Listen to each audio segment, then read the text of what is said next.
This is Conspiracy Monday. I am David Sponheim, running for president in 2016.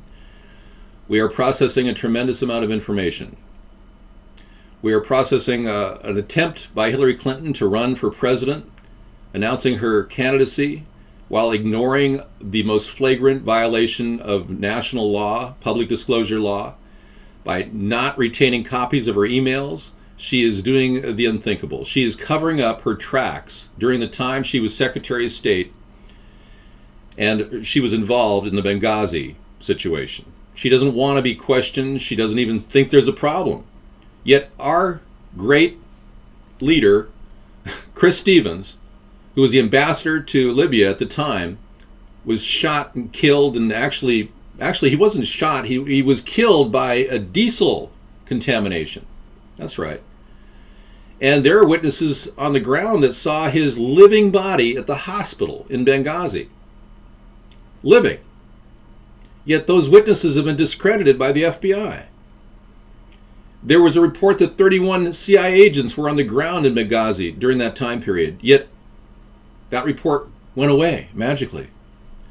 And we are now concerned that we've got a situation on our hands that just gets worse and worse, with lies and deceit coming out of the Obama-Clinton administration. So when are the American people going to get the answers on the emails, or about the emails? When are the American people going to get justice? We clearly need to prosecute her with a Class C misdemeanor for violating public disclosure laws, and in the process get to the bottom of what really happened in Benghazi. Many people don't know this, but the day after Benghazi was attacked,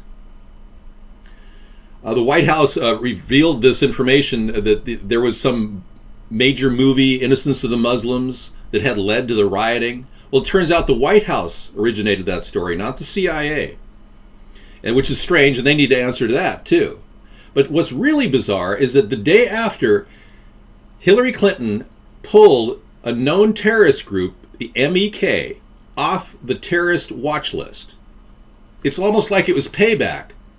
This organization that had been on the terrorist watch list for over 25 years, from Iran's early days of the hostage taking, was removed the day after Chris Stevens died. Very strange, and Hillary's going to have to answer to that, along with a lot of other things that are brewing in the media right now about her and her husband. We've got some very interesting clips here about, founded in 2001, the Clinton Foundation, renamed the Bill and Hillary and Chelsea Clinton Foundation in 2013. Ostensibly a philanthropic concern, has become a liability. They have been funneling a lot of money from major corporations into this foundation, which look like bribes from foreign governments or foreign corporations. It looks very strange, so that link is very interesting. I'm going to give you guys that in the links room here. I'll pass that on. And this other link came forth, 10 shocking conspiracy theories that turned out to be true. Thank you for that, businessman. All right, thank you. Yeah, businessman, there was an expert on the ground who was in charge of security at Benghazi who testified in front of the CBS News crew that he saw Chris Stevens alive on a hospital gurney at the hospital in Benghazi. The FBI claimed that that person was a known liar, even though he had never been known to be a liar. They told the CBS administrator and the key reporter that they had to be pulled off of duty, and they were put on administrative leave, and CBS recanted the story and then pulled it off of their archives. That's the story that was suppressed. He was a contracted security agent for the embassy in Benghazi, and he went out public, and he hasn't said anything since because he knows his life is in danger. That story went down about 6 months ago. Thank you. Very informative. Okay, 10 shocking conspiracy theories that turned out to be true. Let's take a look. Prior to the mid-1960s, the term conspiracy theory was a neutral expression. However, in the aftermath of the JFK assassination, it acquired a derogatory meaning, implying a paranoid tendency to see the influence of some covert agencies and events. In 1967, the CIA released a document countering criticism of the Warren Report, which laid out a series of techniques for countering and discrediting the claims of conspiracy theorists in order to protect the reputation of the American government. The CIA effectively weaponized the term conspiracy theory. Look at that. And anyone who has any theories on conspiracies immediately is called a whack job by everybody around them. And this is how they use groupthink to attack and discredit the messenger. Anybody who comes up with a theory is then shut down. You know, in the interest of finding out truth, you have to actually question things. And in no way would conspiracy theories be in any way a danger to our country. It's just a way of looking at a problem and saying, well, what's really going on?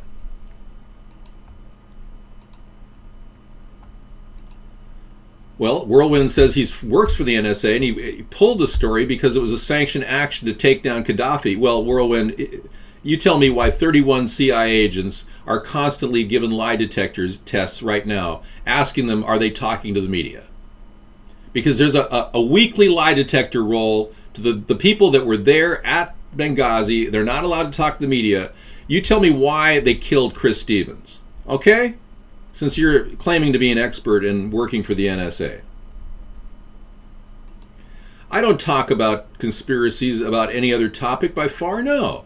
We dedicated Monday and Tuesday to discussing conspiracy theories on Monday and truth on Tuesday, where we deal with the 9/11 truths that are coming out now about the attack on the Trade Center that clearly was a demolition. We'll talk about that tomorrow night. Well, that's the thing, businessman. Chris Stevens would have had to know something incredibly important, perhaps the money transfers that were the acquisitions that had taken place when we took over Libya, when our nation installed a former Al-Qaeda leader as the president of Libya. Benghazi, the whole story of the fund transfers, or perhaps the rockets that were sent to the Libyan terrorists, the Al-Qaeda terrorists that took down Muammar Gaddafi. Maybe that was another story they had to suppress. All of that would be suppressed.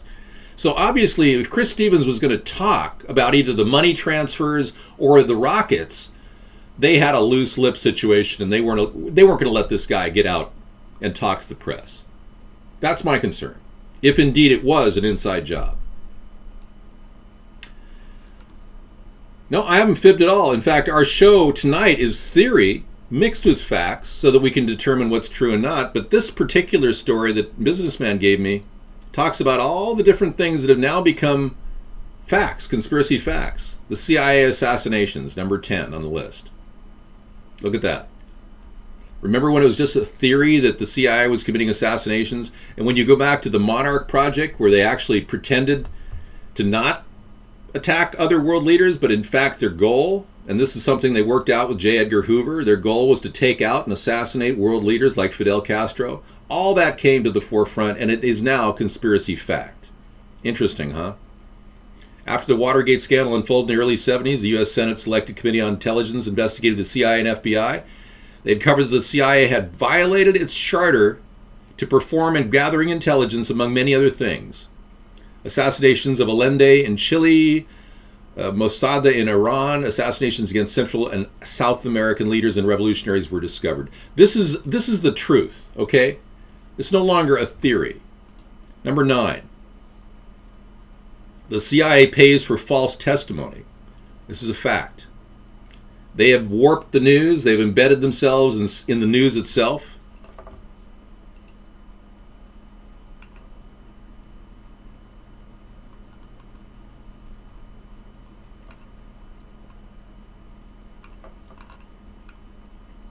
Okay.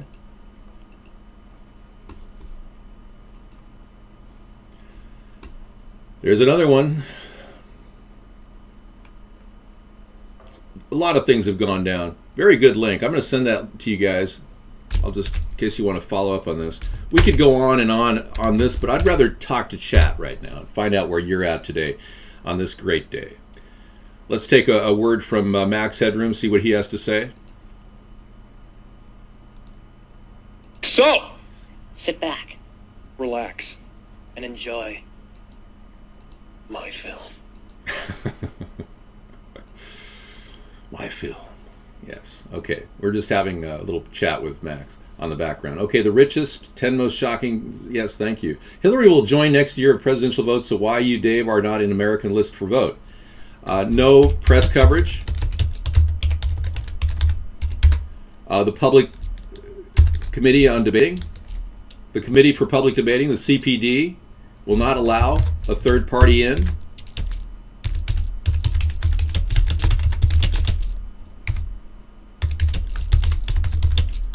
We have a controlled political situation, and that's at the very heart of this entire conspiracy theory show. Hello. I know you're my constituency, man, but you got to get the word out. You got to tell other people. It can't just be me talking online all the time. 6 years of this, and we've spread the word, but we haven't been able to maneuver close enough to the mainstream media to get noticed. I can run TV commercials on cable TV. I've run over 750 of these things.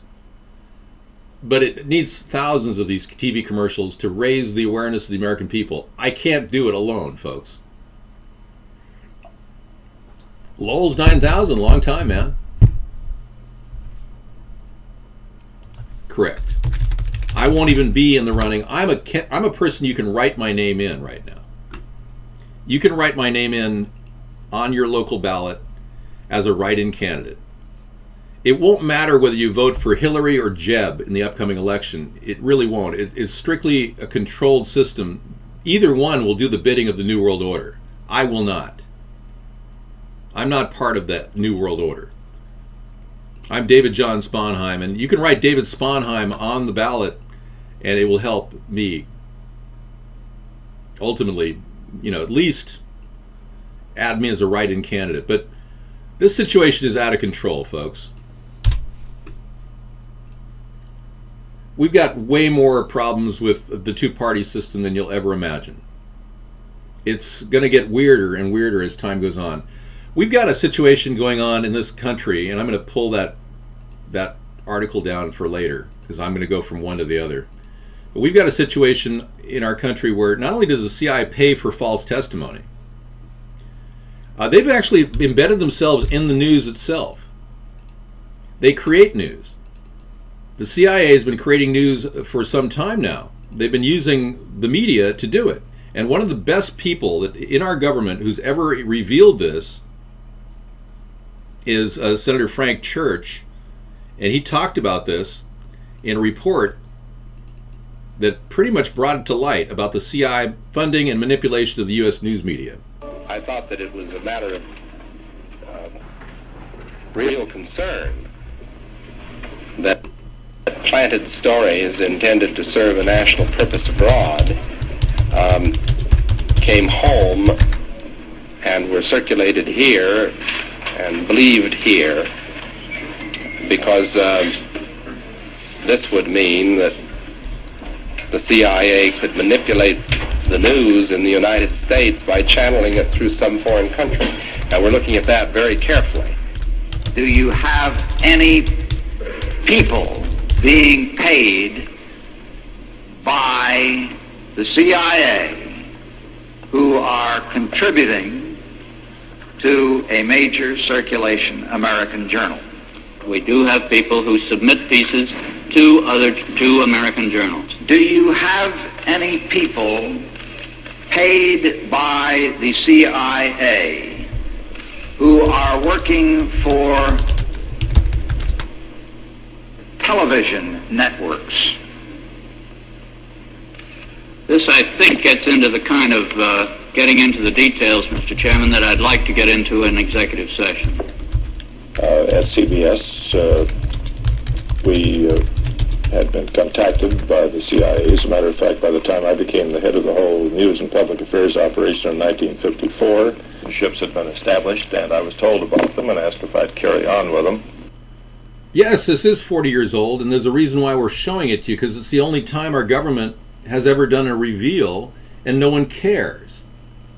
They're literally controlling the media. They're controlling every aspect. They won't allow an independent voice to enter American politics. They won't allow a third party to get into the political scene. They refuse. We don't have free press in this country. We have a nation that's been controlled and manipulated by powerful moneyed interests who are controlling us through organizations like the CIA. We've been manipulated. So don't think for a second that we're just going to break through to the mainstream media and all of a sudden the third party is going to be really important. Hey, USA Fourth Party, how you doing? We need 4 parties. We need 5 parties. We need more parties. The point is, we need to break the ice on the two-party system, period. Okay, Whirlwind made a good point. Petraeus is being charged by the government for revealing secrets to that girlfriend of his, Paula. You know, I am not the press. We're out here in the blogosphere, folks. We're not getting mainstream media attention. I couldn't even get a 10-minute interview that took place in my front yard with Cairo TV, an ABC affiliate. I couldn't even get that to play during the last election. They won't even play video that I do.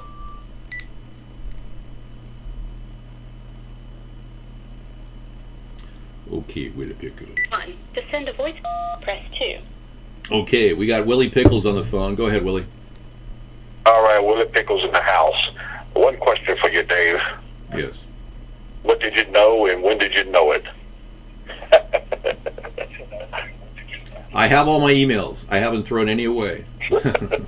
I've not gotten rid of any emails, so you can track all my emails when I become president. Don't worry.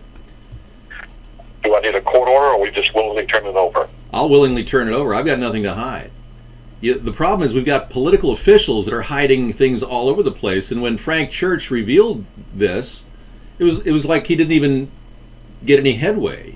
No one cared. So yeah, we're watching old clips of old congressmen that were honest and that did the due diligence to expose the CIA and their evil plot to continually manipulate the press, and no one seems to care.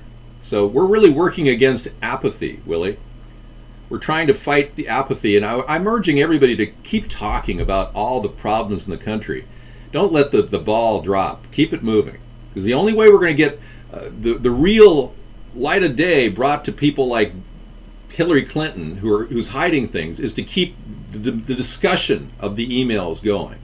We can't just let it go. Okay, Petraeus and Obama watched the drone footage for nearly 7 hours as Stevens and his party were murdered, and that these senior-level cabinet officials blocked AFRICOM Commander General Ham and the commander of Carrier Task Force 3, Admiral Guyot, from rescuing the Stevens contingent, and then had both men arrested when they tried to disobey orders and rescue Stevens in violation of these executive orders from Obama administration. Whirlwind, I got to tell you, that's such a damning statement that you're making right there about the government, that I'm adding it to my list of things that I'm going to keep, because it's serious information that I think a lot of us would like to know. People really need to know this stuff. So, Willie, what's your concern? What's going on? No, I was going to say, it's outrageous that, there's a 50-50 chance Hillary's going to be president. I mean, it is true, the Clintons are just evil, deceitful people. They think they're above the law. It's outrageous to think that she might be president. I agree. It's she's positioned in a very powerful area. She's got all the media backers, the money backers. They're all right there. I'm going to call that Benghazi reveal. Thank you, Whirlwind. I just keep little things that I like to look back and check the chat, and that's one of the most interesting statements you've ever made. I got to tell you that this situation of our politics being so controlled and so unfree and unopen has led us to the same old problems we've encountered every single cycle, whether it was Bush or Obama or Clinton or anyone, Jeb Bush, whatever. It's going to be the same problem over and over again. Our nation will never develop jobs. We'll always outsource because corporations benefit from outsourcing. Unless you get a third-party president that will fight for American industry, you're never going to get that protectionist approach to government. You're going to get these mamby-pamby girly men running around giving up our country to other countries like China and letting them harvest us like a resource. Thanks, David. I'm trying to raise political awareness, and I know that this is working, and I appreciate your attendance in the show, everybody. 53% of the people in the U.S. are women, yeah. Yep, so what we need to do is awaken people to the realities that these are no longer conspiracy theories. These are conspiracy facts, like Operation Paperclip. This is something that on that list, number 8, used to be a theory, but it became very, very openly aware. People became openly aware of Operation Paperclip existing. It was the code name for the 1945 recoupment and smuggling of German scientists from Nazi Germany into the U.S. after VE Day. Truman authorized Operation Paperclip in August of 1945. However, he ordered that anyone found to have been a member of the Nazi Party would be excluded.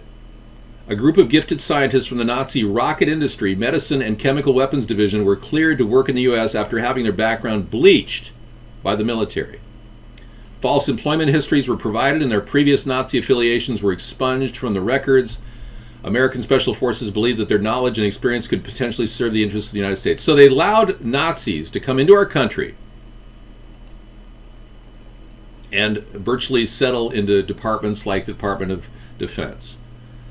Now we find out the Department of Homeland Security has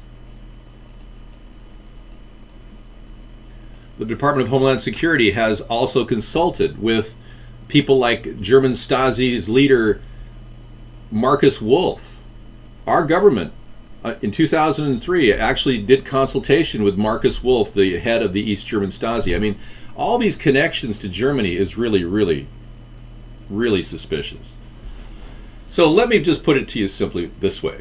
If you're an American who's grown up thinking that America is pure and is the virgin snow, and we would never do anything like that, you should be aware that we brought Hitler's junta group right into our country. People who are experts in bioengineering were implanted in our bioengineering lab at Plum Island. People in the area of nuclear science were put in there to create nuclear bombs. Social engineers that were developing social engineering techniques like sociology were implanted in our areas which control the media. And these people have a long history of studying the behavior of humans because they studied the ethnic minorities in the concentration camps. So they know how to get humans to do things using keywords and manipulation, group mindthink.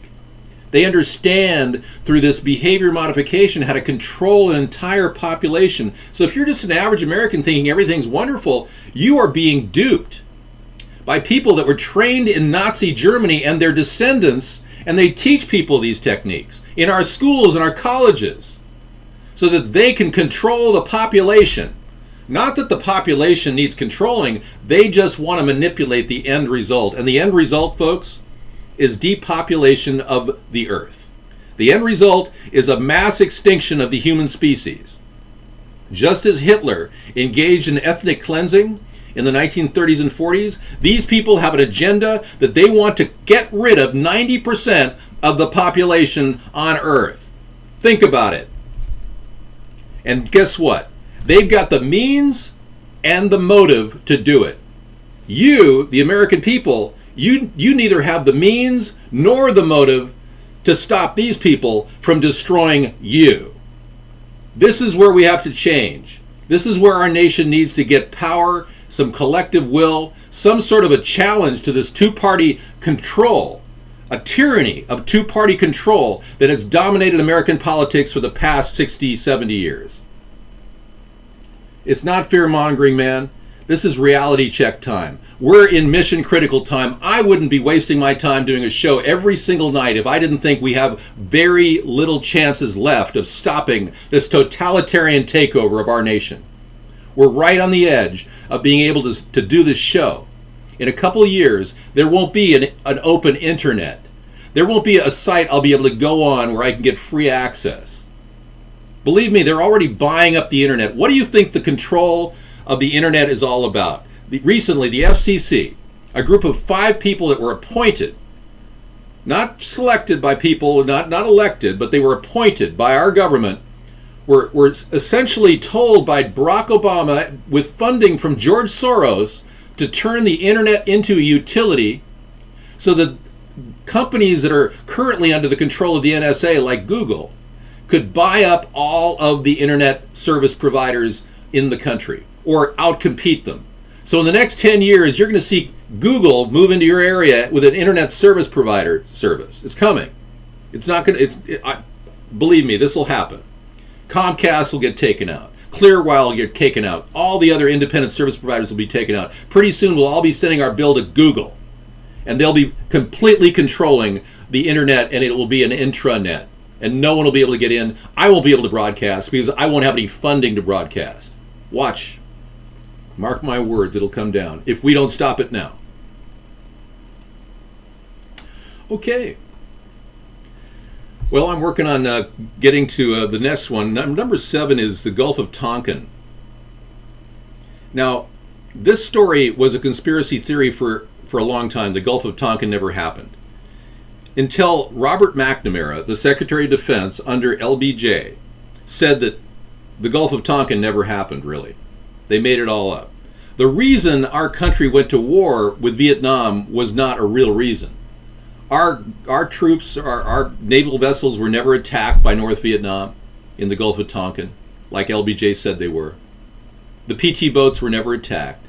All of that was used as a reason to start a war, which led to the death of 58,000 of our men and 4 million Southeast Asians. Yet the government's never acknowledged this, but we know now from Robert McNamara's files in his diary that it was all made up. That's just another example. Case in point. Thank you. Well, let's be clear. Any other questions? It was started over the Gulf of Tonkin. It was started because they wanted the money, and the control. And at the time, they were very concerned about the domino effect of communism spreading throughout the Southeast Asia. They thought the domino effect was going to be the big problem, but really the real reason was there is a connection between Vietnam at the time, England, and Hong Kong. It was being used as a triangle called the Golden Triangle. They were moving shipments of heroin from various areas, and Vietnam was essential in the Golden Triangle. So many people don't know this, but our government's been watching this entire operation of heroin transfer for years. Recently it was announced that Afghanistan's heroin production has increased 17% over last year. And for the past 6 years, since Barack Obama has been president, heroin production has increased dramatically across the board. I mean, let me give you a chart that'll kind of blow your mind. Afghan opium. Look at this. I'll show it to you. Ever since Obama became president in 2008, Afghan opium has continued to grow. So the reason why he sent 68,000 troops into Afghanistan was to help the warlords that were selling opium and helping the CIA make a profit of $50 billion a year. This is black money, folks. This is all the money that our government doesn't want you to know that they have. This is off the books money. They don't want you to know that they're making money on the heroin trafficking. It's been going on for years. This has all been going on for years, and the American people are completely in the dark on this. So we need to get people up to speed. We need to make people aware that there's a lot of things happening that literally we don't even know. A young man going off to die in wars that should not have died. It should never have been sent over there to defend heroin production. Yeah. Good news, they removed fluoride and they added opium. No, they didn't remove fluoride. That's the problem. Yeah, and socialism and communism is their methodology. The elitists have chosen this technique to surrender the rights of the individual to the will of the many. Hitler used the same exact tactics in his National Socialist policies, surrendering the will of the rights of the individual to the will of the many. And Hillary Clinton has stated something very similar to what Hitler said. We are friends with England, yes. Hey, Dave. Yes, go ahead, Willie. Also, earlier, I know you're talking about the Germans. You know, Wernher von Braun was the father of our space program. Yep, that's right. And he was a German, and he was one of those Nazis that came over here and had amazing knowledge that we used to benefit our advancement. You know, it almost looks like the people that funded Hitler, the very powerful industrial leaders like J.P. Morgan, the Vanderbilts, all the people, Henry Ford, who funded Hitler, big supporters of Hitler, by the way. These people needed to move to another location, so why not just fund America with the same scientists that Hitler had when Hitler was losing the war? So if somebody was going to fund whoever's in the win, then they realized he was losing, so they just moved over here. And that's the beginning of an agency we know as the CIA. They started the IRS and the CIA in 1936, essentially. It merged with the Office of Strategic Services, but the CIA, the IRS was started then. Another thing was started in 1936 called the Exchange Stabilization Fund. And that's where they hide all their money. To this day, the only person who can look at the Exchange Stabilization Fund within the Treasury is the President of the United States. So they have a vested interest in keeping that hidden from all of Congress, and they have a vested interest in making sure they know who the president's going to be and that he's a puppet. They don't want a person like me who's going to open up that book and go, oh my God, what do we have here? They don't want that. Hi, butt sniffer. Yeah, it was officially created in 1946, but it was embedded in the Office of Strategic Services in 1936. But thanks for looking up the wiki. The wiki's incorrect on it. Almost all the stories about the CIA are completely confabulated and false.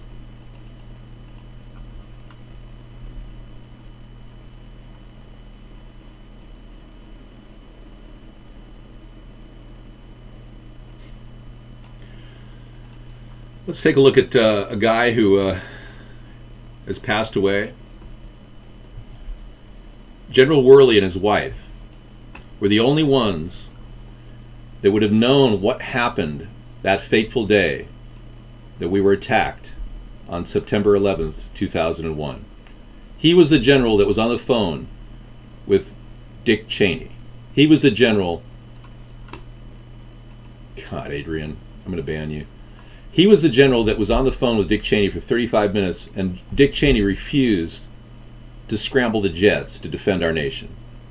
The only person that would have been able to answer to this problem was General Worley. He and his wife died on that freakish subway accident from Chicago, or outside of Chicago. They were one of, or two of 9 people that died on that freakish subway accident where the subway accelerated, the rail line accelerated against all odds and crashed. And he's dead. His wife is dead. So dead people don't have anything to talk about. You'll notice a string of dead people throughout the nation that will not be able to talk about anything. People that are very, very knowledgeable. I mean, more recently you got David Crowley, the guy who was doing a movie called Gray State. He and his wife and 5-year-old daughter were found dead in Apple Valley, Idaho. And they called it a murder-suicide. This guy didn't have any kind of a murder-suicide tendency at all. There was no suicide note. Didn't make sense. None of that made sense, but the government just slapped a murder-suicide thing on that, and one dead patriot, dead. Won't talk about it, and no more questions. Nobody wants to know anything. Other people have died too. Many people have died. I'm thinking of Michael Hastings. The list goes on. Michael Hastings, the person who did an in-depth report on General McChrystal. He died at 34? He won the Polk Award in 2010 for his work on General McChrystal, talking about General McChrystal saying that Obama was completely disengaged with the war in Afghanistan. Well, he was about ready to release an entire story on Benghazi that he did deep research on. This was one of our best investigative journalists in the country. He died in a car, Florence and Melrose, at 4:30 in the morning, and no one knows why. And his engine flew 300 feet outside. Tony. Caller to your current. I'm sorry, I didn't catch that. To accept. I'm sorry, I didn't catch that. I'm sorry, I didn't catch that. I'm sorry, I didn't catch that. To accept. Okay. It's a caller's voicemail. Goodbye. Tony, I can't help you, man. Friend Joe Biggs works for Alex Jones InfoWars now. Yeah, well, that's a little weird. See, they bring people in, Dead Meow. They bring people into Alex Jones, and Alex Jones is a disinformation expert. Alex Jones was, by the way, involved in the making of the trailer of the movie Gray State. And then he disappeared, and David Crowley couldn't find him. Go ahead. Hey, could you take me off because you can't talk about other websites on it? Okay, what do you want? What's that? What are you talking about? Yeah, I hear you. What?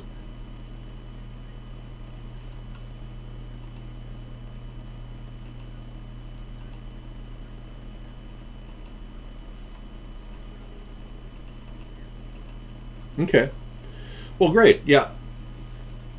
I've been taken out of the Battlecam loop. I can't broadcast on Battlecam, so I'm going to have to figure out how to get back in there. Every time I try to broadcast on there, it knocks me off. Let me see if it's working now. Hang on. We shall see. It doesn't matter, man. Yeah, I can't even get on there. I can't even broadcast. It's okay. All right, thank you. Oh, good to know. Okay, good. I guess he's making a deal with the devil. I'll talk to you later. Thanks. Oh, come on. General McChrystal is not treasonous or anti-American. He was trying to protect this nation, Leroy. You're an absolute idiot, Leroy. You're an absolute, utter idiot. Wow. To say that about a person who's trying to reveal the truth about Barack Obama not being engaged in the war in Afghanistan, which was the truth? Wow. Yeah, I just can't broadcast there with the existing RTMP feed. I might not be banned from it, but they just won't let me get in there with my feed. So I'll have to go through that another channel. But no, we're not sending people over there. We're just trying to, figure out what the deal is. You'd vote for Jesse or me? Thanks, Replay Man. Yeah. Leroy, if General McChrystal's anti-gun, I've never heard of that, but, he has a right to his views. But he's the guy who's trying to reveal that Barack Obama had completely not been engaged in Afghanistan. I mean, that was an important article in Rolling Stone. I know. I best be showing my butt in order to get people to come into my show. He wants to ban assault weapons. Okay, Leroy. Well, frankly, I could care less about his political position right now. I don't support any gun control whatsoever. I appreciate that. I'm sorry I called you a name, Leroy. I didn't realize that was your reason for calling him out. But thanks for clarifying that. I'll have to do some research on that. I apologize. No problem. The Clintons are not poor. Yeah. You see, I'm in a real tough situation. I'm an average American. I don't have the millions and millions of dollars that are necessary to promote my campaign and buy my car. You may be so stupefied by the entire mainstream media that you don't even care. But the reality is they bought politics a long time ago. And I'm just out here winging it every night, doing a show, trying to raise the awareness of the American people so that we can deal with these terrible, corrupt people that are running our country. Hillary clearly is one of those political prostitutes that gets away with it. And she refuses to answer key questions about very important things like Benghazi. I don't talk about my weapons, Irish Rebel. I have a video that I play on occasion which shows the kind of dangerous weaponry I have here. If you'd like, I'll give you a little sample of it, which is more than fun to watch. It's my little effort to stop gun control. I don't mind playing the video for you because it's kind of fun to look at.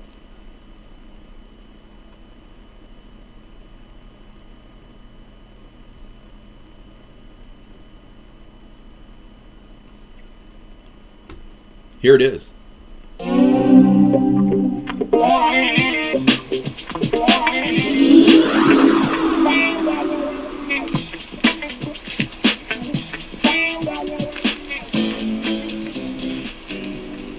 How you doing, partner? I was wondering if you want to talk about my weaponry. I've got a lot of things up my sleeve here. I got everything from 100% pain, a hot sauce I could throw in somebody's face, or anything. So if somebody wants to cause trouble, they could easily do that with a knife or a steak knife, a common steak knife. I mean, look at the Manson family. They went to the Sizzler and got steak knives. Are you going to outlaw steak knives? I want to talk about the assault weapon ban that they're saying could affect everybody. Question is, do you feel like This Luger is an assault weapon? Well, it's not. It's a BB gun. It's right, rapid fire. And I have it on my person. Or would you possibly think that this is the most powerful assault BB gun in the world? It's a Grossman. It'll shoot a gerbil's head off in 1,000 feet. But think about it. You want assault weapons banned so that you won't be safe and criminals can get your guns? The question is, do you feel lucky? Well, do ya, punk? Is it an assault weapon? When I put a little BB inside and safely pump it up?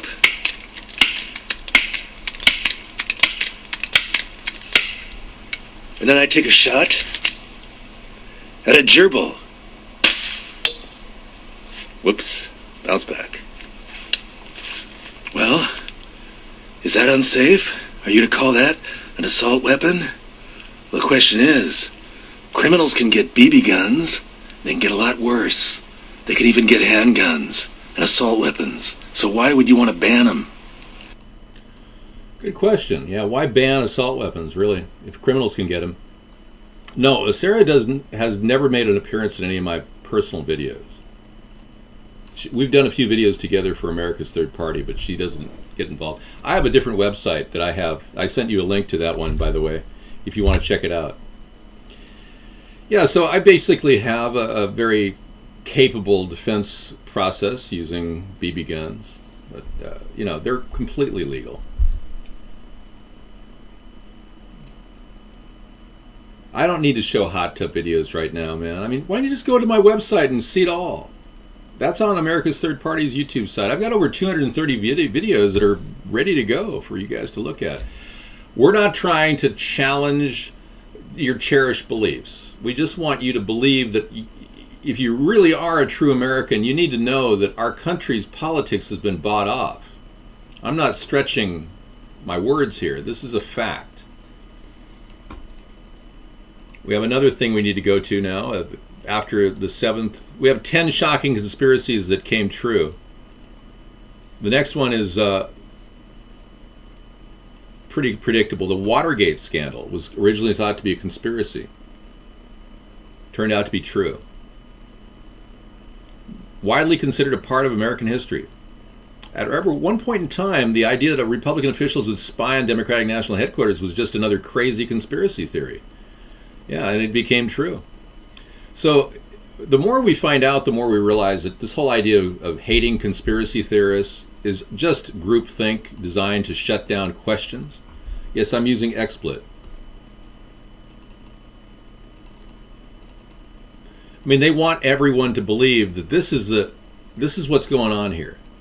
They want you to think that I'm a nut job, that I'm some sort of a whack job that is sitting there, at my computer like this guy, pretending to talk about things on the show. And, they want you to believe that everyone who talks about anything is a whack job, is a complete nut job. And I'm not here to be a whack job. I'm just here to tell you that, there are a lot of bad things happening, and, you need to realize that. So don't think I'm a guy with a tinfoil hat or anything like that, okay? Thank you. Yeah, so, don't fall into that trap of calling anybody who questions anything a whack job, because it's just not true. Thank you. I know. Hillary Clinton was fired from Watergate investigation for ethics violations. Good point, Barbara White. Thanks. Yeah, I'm not dead meow. I'm actually on a very cool system. I'm running an Intel 7 second generation chip with 24 gigs of RAM and 4 terabytes of hard drive space. Okay, Tony the Boss has got something. U.S. government holds a patent on cannabis as a neuroprotectant. So why wouldn't they allow the legalization of marijuana? That's a conspiracy in and of itself. And you get people like Rand Paul who are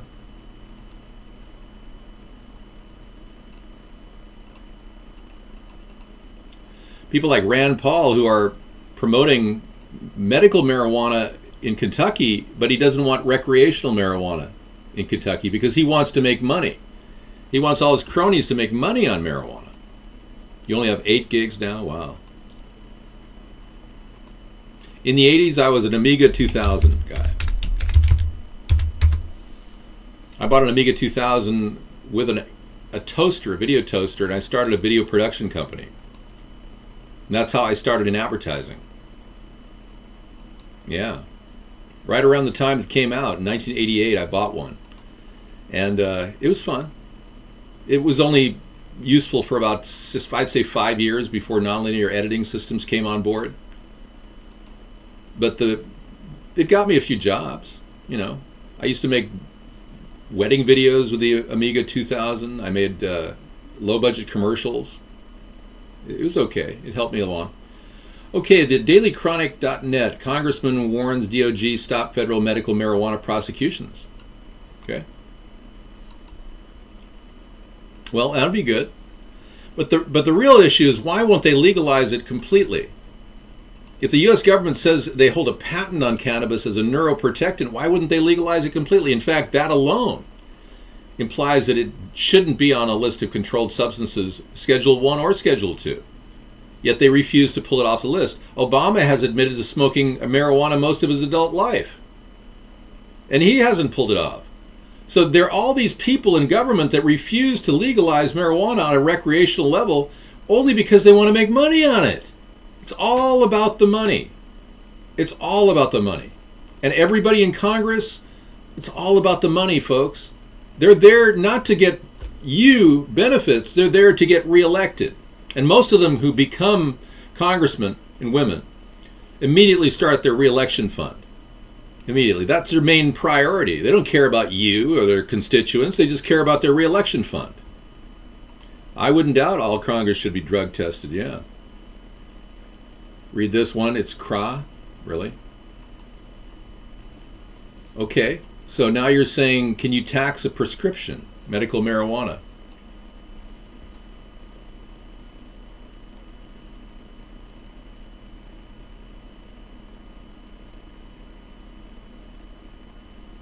So Washington's sales tax does not apply to sales of medical marijuana. Washington Department of Revenue appealed the decision to the Washington State Court of Appeals. Really? That's a good article. Thank you. I'll look into that. Appreciate it. Okay. They took the money and they raided them. Yeah, I believe it. Hello there, Ed. Welcome to the show, man. Yeah, it's just really sad. I'd like to talk to you about a lot of other people that have been killed, taken out, eliminated. Deborah Palfrey, a woman, the madam in Washington, D.C., she was the person who claimed that she knew names and people that were involved in the 9/11 cover-up. And when she said that, she was actually asked by Alex Jones if she would ever commit suicide. He didn't ask her once, he asked her twice on tape. And she said twice she would never kill herself. And then the next day she was found hanging in her shed out back her house. An alleged attempted suicide gone complete. Very interesting, yeah. So she was about ready to blow the lid on all the people she knew at the house of prostitution that she ran that would have revealed the key players of the insider occupation or the insider involvement with the 9/11 attack. Now tomorrow we'll talk about 9/11, but she's another, tragedy of that entire, the hit squads, people that are killing people. Goes on and on. I'm sure you would.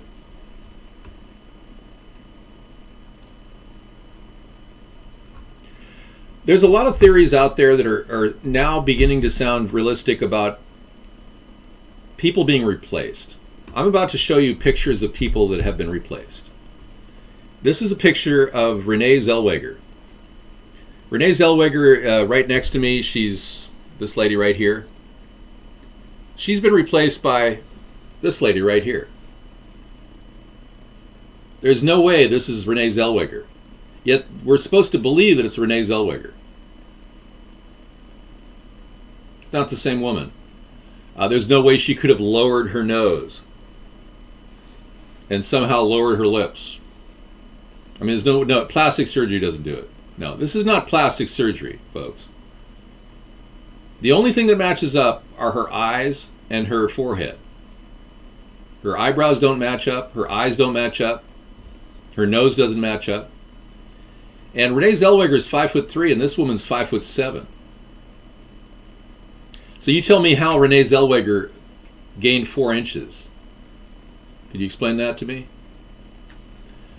So there's people out there that are, I guess, conspiracy theorists, if you will, but there are people that believe that there are people killing stars. Star whackers, they're called. Randy Quaid is one of those people that's been very above board in talking about what's going on. He and his wife Evie have actually been tracked by these star whackers. They believe that they're being targeted. All of his royalties from his movies, Randy Quaid's movies, are being attacked. Let me show you a clip of that. For the past 20 years, my wife Evie and I have been the victims of criminal activities perpetrated by a small network of individuals who are out to destroy us personally, professionally, and financially. This network of individuals is manipulating the banking system and the criminal justice system for the purposes of sabotaging our credit and our credibility. Up until a year ago, Evie and I had never had any run-in with the law whatsoever. We are not criminals, nor are we fugitives from justice, nor are we crazy. We are simply artists and filmmakers who are being racketeered on. We believe there are to be a malignant tumor of star whackers in Hollywood. How many people do you know personally who have died suddenly and mysteriously in the past 5 years? I have personally known 8 actors, all of whom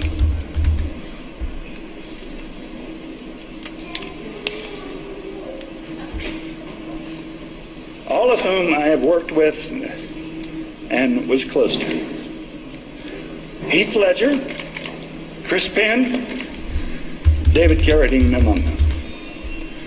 I believe these actors were whacked, and I believe that many others, such as Britney Spears, Lindsay Lohan, and Mel Gibson, are being played to get at their money. In the meantime, many a celebrity's image and marketability is being co-opted and destroyed. Google helps out by keeping the negative stories near the top of a celebrity's webpage because it's the negativity that brings in the advertising revenue. All right. Yeah, that's Randy Quaid, all right. No question about it. Somebody said, David, could you look up gang stalking? I'm sure I could. Check your computer. Ed. Yeah, negativity equals attention, yeah. Brittany Murphy's death? A bit dodgy, yeah. Let's take a look at Brittany Murphy.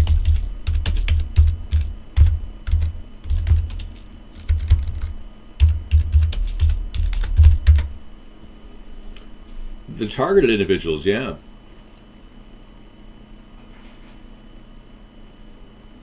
Right. Here's a classic case of what could have been prevented. Brittany Murphy was an actress, December 20th, 2009. Her death could have been prevented.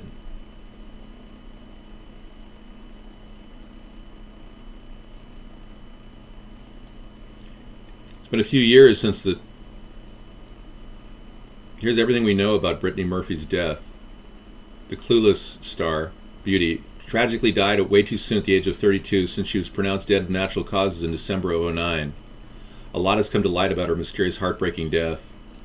In February 2010, her death was ruled accidental with pneumonia and anemia, exacerbated by the mixture of over-the-counter cold medications listed as the cause of her death.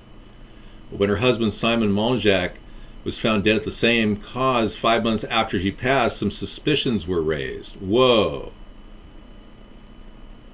Both dead, folks. Wow. Thank you for that. Thank you for giving me that information. There's been many, many more too. It's not every room you come into, you do the yawn thing. And I'm going to ban you for that because it's such a pathetic thing to say in a room that's dedicated to raising awareness. You're completely brain dead, man.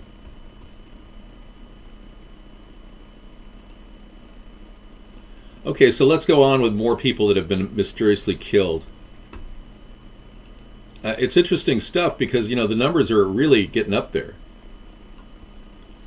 It's getting to be absolutely outrageous, in fact, to know that people who are top people that would easily be revealing information, like Christopher Kelly. Here's a guy who worked with Rod Blagojevich. Rod Blagojevich had him as his money guy. He would have been aware of Obama's financial transactions in Illinois. This guy was found, according to the news, dead in a trailer outside of a lumber yard from a salicylate poisoning. But Christopher Kelly did not die in the lumber yard. I did some deep research on this, and I found out that Christopher Kelly actually died a day later in the hospital. Now, nobody who goes in for salicylate poisoning dies in the hospital. They usually live because they immediately pump their stomach. But for some reason, this guy is the one and only guy who died in the hospital from salicylate poisoning. Let's not forget mysterious killings of SEAL Team 6, Warplebite. Thank you. Remember those 31 guys that were at the Abbottabad attack that ended up dying a month and a half later in a Chinook helicopter attack from a couple RPGs hitting their helicopter going over the Afghanistan area. Actually, I think it was outside of Afghanistan, the Swat region of Pakistan, that they died. But no investigation whatsoever into that. No statement by the government. What about Joan Rivers? Yeah, let's not forget Joan Rivers. Joan Rivers had that fateful time where she said on camera in front of American audience, but it never played in the mainstream media. She did a recording in front of a building saying that Michelle Obama is a transgender. And she ended up dying a month and a half later. Check this out. Miss Rivers, how are you? You made a ton of news officiating the wedding in New York yesterday. Is this like a new cottage career move for you? I'm so excited. Okay. And I should do very well because I don't charge. And do you think that the country will see the United States will see the first gay president or the first woman we president? We already have it with Obama, so let's just calm down. Got it. You know Michelle is a trans. I'm sorry, she's a what? A transgender. We all know. Oh my gosh. Oh gosh. It's okay. She does Yeah, and Melissa did not come out to the media, which is very strange. Good point. But Melissa Rivers is suing the Yorkville endoscopy clinic, though. That story is moving forward. I'm tracking it. Melissa Rivers is upset that her mother died because they didn't release the appropriate signatures were not there for a biopsy. Do you need a break? Yeah, I guess so. Yeah, thanks. Sarah's going to give me a quick break. I don't know. Phil Hartman looked like it was a... Phil Hartman looked to me like he really did get killed by his wife. I looked at that pretty closely, and his wife had a long history of depression, and it does look like he was killed by his wife. Even more than the Rockefellers, Mad Dog? Yeah, the Rothschild family owns over 160 banks worldwide, Sarah. Oh, worldwide, yes. They have trillions of dollars. Cher's hair is so pretty, isn't it lovely? Oh, thank you. How was your day? Fantastic. That was good. How was yours? It was pretty good. I managed to sneak a little mowing time outside. Oh, before it rained. Yeah, That's we had rain. Amazing. A lot of rain up here. It's been crazy, all the rain we've had. And California is dehydrating. You know, that's one of my theories that we talk about on Conspiracy Monday, is that they're creating a drought in California using chemtrails here in Washington. It's a pretty strong theory. I'm not the only one who has it. A lot of people have it. Is there a place where you can track all the money for all of these super wealthy people? Yeah, you can actually Google anybody and they'll tell you their net worth. Just type in the word net worth and their name and it'll tell you. Well, you can call BS on chemtrails all you want. I put a link out here. I want to show you guys this link. Brittany Murphy's death was very strange. I'm not really concerned about other candidates, Repub. We're not here to talk about other candidates, Repub. Yeah. I'm going to go to our website and see if I can show you a picture that kind of got Sarah thinking, double thinking about chemtrails. I do have to say, this got me thinking that David is probably right. There's aerial photos of chemtrails, folks. I'll put it in the room. Here's the link. I'm going to show you guys what Sarah was talking about. I have a picture here of chemtrails over a period of time, and I will show it to you right here over my picture. So everything looks fine in Washington, Oregon, normal. Yeah. That all looks fine. But look down here. But then you get to go for California. What are those X's? Yeah. Off the coast of California. Look at that. Like, why is all of that? It's and not natural. obviously, if they are trying to bring rain to California, it's not working. It's not working. And they wouldn't be doing it off the coast so heavily.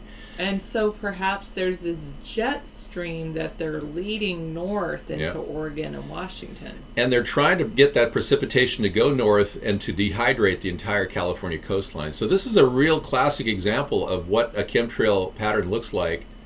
And you can see it for yourself right there. You saw planes dropping weird-looking chemical stuff last week, Guess 406? Wow. Where are you at, Well, 4069? Yeah, if you guys look at the science behind chemtrails, in Arizona, yeah. If you look at the science behind chemtrails, you'll see that it's there. You don't have to. It doesn't have to stretch your imagination too far to know that there is a serious chemtrail activity. I go to a website called geoengineeringwatch.org, and it'll give you scientific backing. It'll give you all the necessary things you need to. So why to would look they at. do that? To what end would they want to create a drought in California? To encourage your thinking that global warming is real? Yeah. To say there's an urgency and we have to grow more food because how much of our food is grown in California? Like 1/2 of the U.S. supply of food is grown in California? Yeah, so they're trying to hurt our economy. Rain, can't grow the food. They're trying to hurt our economy. And this guy who created this website, who's very knowledgeable, actually came up with the same theory I had, that they were creating a drought in California. So many people around the world are watching this activity, which is pulling precipitation north into the northern latitudes and keeping it away from the central latitudes near California and Midwest. They're purposely creating the environment for you to think that there's immediate need for carbon point legislation, so that the Rothschilds and the Rockefellers can continue to profit and tax us and to take our money because they want more power. This is an addiction, folks. I don't think you realize what an addiction is. Have any of you met people that are addicted to gambling? I'm sure you have. Almost everybody knows an addicted gambler in their family. Well, this is kind of like that. It's an extreme addiction. It's extreme addiction, and it's because they want more power. They just simply can't have enough. They just have an endless appetite for power. So you put power in the hands of these people who are addicted to power, and you're going to see this type of behavior, manipulation of the environment, weather modification. The Rothschilds have actually gone so far as to create a weather monitoring network and gone public with it, where they actually talk about how they're monitoring weather better than weather.com. This is really scary stuff, to think that this is something that they've actually invested heavily in because they want to make money on all of their activities. It's really bizarre. I can't even tell you how messed up this is. Anyway, so why I'll play you a video later. later. Addicted to war 9735? Could it be so that they can put money into the war, make money from the war ordinance, and then make money from rebuilding that area using the same people? Yeah. And don't forget about HARP. I personally think with HARP, I think HARP was trying to actually work on Tesla's idea of actually spreading electricity through the air. Yeah. Which is, I don't think, a bad thing, but... Well, this is HARP behind us, folks. This is the HARP This is organization. what HARP was. HARP no longer exists up there. Well, that's debatable too, Sarah. They didn't rip it all down. I just had a link I just posted on our website where HARP had just got refunded. Let me bring that up. Here's a new budget for HARP. Right here. If you can validate this link. HARP is now getting $25 million in February. They just had it awarded. So, new budget of $25 million for HARP. Where are you at 1433? Here we are in 2015, a full year after they announced a temporary closure of the facility in Gacona, Alaska, and we come to find out that the only thing that has changed in Alaska is the name of the facility. The U.S. Navy has requested $25 million for a few unnamed high-frequency arrays for the fiscal year 2015, specifically to do the same type of experiments that the HARP program was doing. Obviously, there are only a few places on the U.S. soil where these polar facilities can exist. Thus, we know the array being talked about is the only array we know of here in the USA. So this is still going on. So when they say they're not funding it, they just change the name. Okay? And you can check that link yourself. That's Dutch Sense. Very good guy. He really does a lot of deep research. I'm not a hacker, no. All right, I'm going to be right back. Sarah's going to take a break. For the landmines. Thank you. All right. Well, I hope that's not the truth, Dead Meow, because I don't plan on being that kind of person, even though I want to legalize the profession. Hello, Ronnie. How are you? I am doing quite well, thank you very much. I've had some fish. David's going to feed some more. Hello, Juan.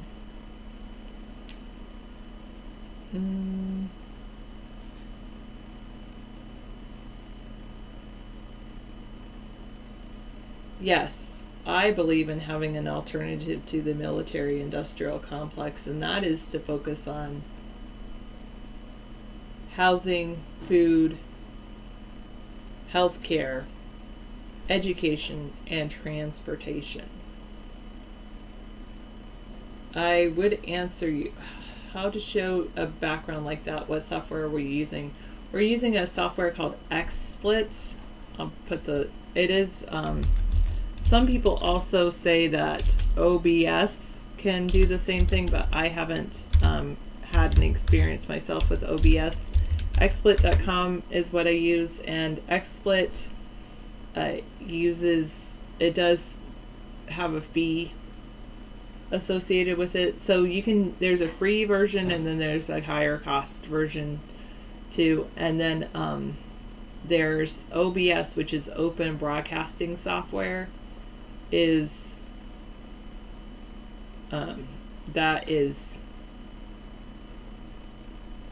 that's something else. Okay, how they put a face on the Dancing David body, that's a GIF.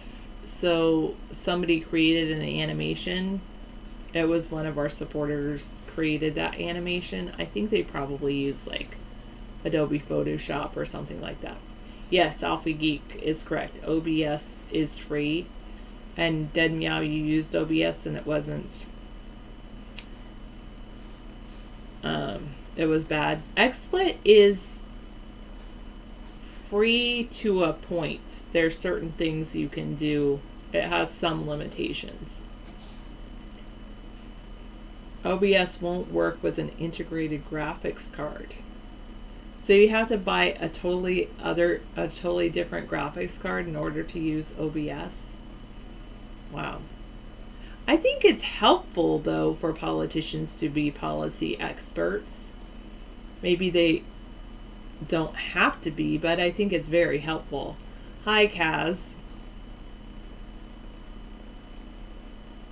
What do I do to make my hair so awesome? I washed it this morning, and I washed it with just regular shampoo. Actually, it was like just not a bet. No, I don't know. Regular shampoo, and then I used Infusium 23 conditioner. Leading means vision and an ability to coordinate visionaries. So true, 1433. I personally think that it's kind of interesting that Clinton Global Initiative, not that I'm in favor of Hillary Clinton, I'm obviously in favor of David Sponheim. So if you have a laptop with an integrated graphics card, it won't work. I wonder then if you have a computer. I don't know if I have an integrated graphics card. Oh, I know. Well, it's funny. I've used quite a few different operating systems. Richard Einstein. I've used Linux. Well, Ubuntu flavor of Linux. I've my mom was a pretty frugal person, at least while I was growing up. So that kind of helps me become frugal. And then but she would splurge every once in a while, and David's a lot more frugal than that. He rarely splurges, so I'm kind of like a cross between both. Anyway, I agree with coordinating visionaries. I think that's very good. It's a good goal to have. OBS works on some integrated graphics cards, but not all. Okay. I am natural, though. Oh, thank you for letting me know.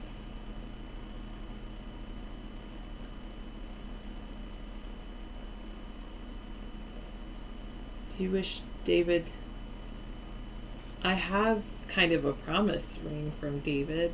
It's made out of amber, which I think is pretty cool, and silver, and it has like these little leaves on the side. You can't see them. I think that's pretty cool. Well, when you're working on video and you're, whenever you're doing work with video, it's better to do it, usually better to do it either with a desktop, or if you really want a laptop to do video editing kind of things, then you should use a MacBook Pro. Of course, MacBook Pros are really expensive, so then, go toward desktop is better. No, this is amber, like, petrified tree sap. Neither cable nor dish, because, it's a lot. You don't need to get your entertainment that way. I mean, obviously you're watching me every night, or David every night. That's 3 hours of entertainment right there. You could just do that and cancel all your cable dish and all that entertainment package. You can do okay video with some of the higher end smartphones, but I'm talking about video editing. Thanks, Mr. Frank Edwards. David recently bought this camera. Yes, actually my cat was named after my ring, because I was petting her when I was like, what should I call her? And as I was petting her, I was looking down at my ring, and she has a lot of the same coloring, like that, that amber color. So I said, then,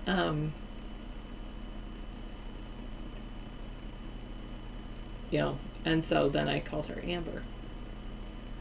David does a great job of telling you all of his secrets himself, so I don't really need to do so.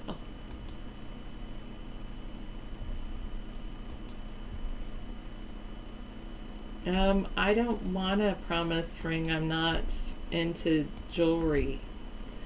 Actually, Amber was born that way, with one of her eyes like kind of off kilter a little bit. She was born with chlamydia. She probably had it from her mother's, from the birthing canal. And David actually saved her life, because he had researched her symptoms, like Googling her symptoms. Yeah, chlamydia. And I do have earrings. I don't always wear them though, DT Laura. And when we took her to the vet's like, oh, chlamydia is not curable. But David's like, oh, yes, it is. But you have to give them a 10-day supply of antibiotics, and the the vet only wanted to give her a 7-day supply, but anyway, we gave her a 10-day supply of antibiotics, and she's been healthy ever since. But of course, she still has an eye that's a little bit lazy.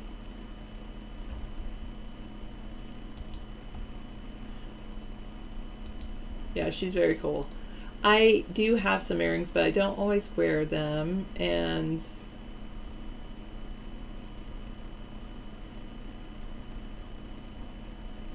oh, you like my cat, the Riddler. My cat had chlamydia, but she was cured of it. Oh, thank you. Well, I haven't had too much done. I really just see I have a great periodontist, so I'm not even wearing my veneers. Those are pretty big and bulky. I know, it's pretty crazy. Cats actually also get a different type of HIV. Okay. All right, here's David back to talk to you about all of his things. Thank you. Yeah. No, Yes, it is coffee. I just drink coffee. Yeah, David drinks coffee. He's wonderful. I was watching a show today about... But it's not HIV. It's like cat at the beginning. Cat. CIV, maybe. I was watching a show today about the Franklin Delano Roosevelt and Theodore Roosevelt. Oh, really? It's a story. Ken Burns did a documentary series. Are they related? Cousins, yeah, they're cousins. They're distant cousins. Oh, okay. But FDR followed in the footsteps of Teddy. But Teddy was an avid coffee drinker. He drank a huge cup of coffee all the time. He was like constantly drinking coffee. And it's kind of funny because the guy had such a bundle of energy. Teddy Roosevelt was an amazing character. Yeah, it is on Netflix, yeah. Cool, maybe I'll... Oh, no, I'm sorry. It's on Amazon.com. Amazon Prime. It's not on Netflix. Amazon Prime, sorry. Well, maybe it's on Netflix. It could be. What was it called? Ken Burns' documentary on the Roosevelts. Yeah. Yeah, I had a couple of jets fly right over me today. They fly about 200 to 500 feet in that range. And they fly directly over me, and they fly next to each other. And I can't for the life of me figure out why jets are flying within 20 feet of each other all the time. I don't get that. Richie. Okay, Richie, what's your question? Hey, how you doing, Dave? Hey, good. What's the question today? Any question, Richie? My question is, I saw I've heard a few commercials Hillary's running. Yeah. And that's not news to you. I just wanted to see what you have to say about that. I can't imagine another Clinton or an Obama or a Bush in the White House. And are you aware of Whitewater that has been out scandals with Hillary? Yeah, I am. Whitewater was looked into by Ken Starr, and they never found any telltale signs of corruption, but all the people involved are dead, so nobody could talk. Like Why are they all dead? Well, Vince Foster died. He was the key attorney for the Clintons during that time period. He would have known everything about the Clintons. There's an actual website you go to, Google Clinton death count, and you'll pick up an amazing story of dead people. I'm very loyal. I'm not a Clinton supporter. Yeah. If you think I'm a Clinton supporter, you've got me confused, because I'm not a Clinton supporter. I know. David himself, he's running for president. This guy right here, running for president. Anybody who supports Hillary in this room will be banned instantly. Yeah. No, I'm not Bill Hicks, no. No, I think that's Alex Jones. That's Alex Jones. Anybody who continually spams Hillary for president will be banned.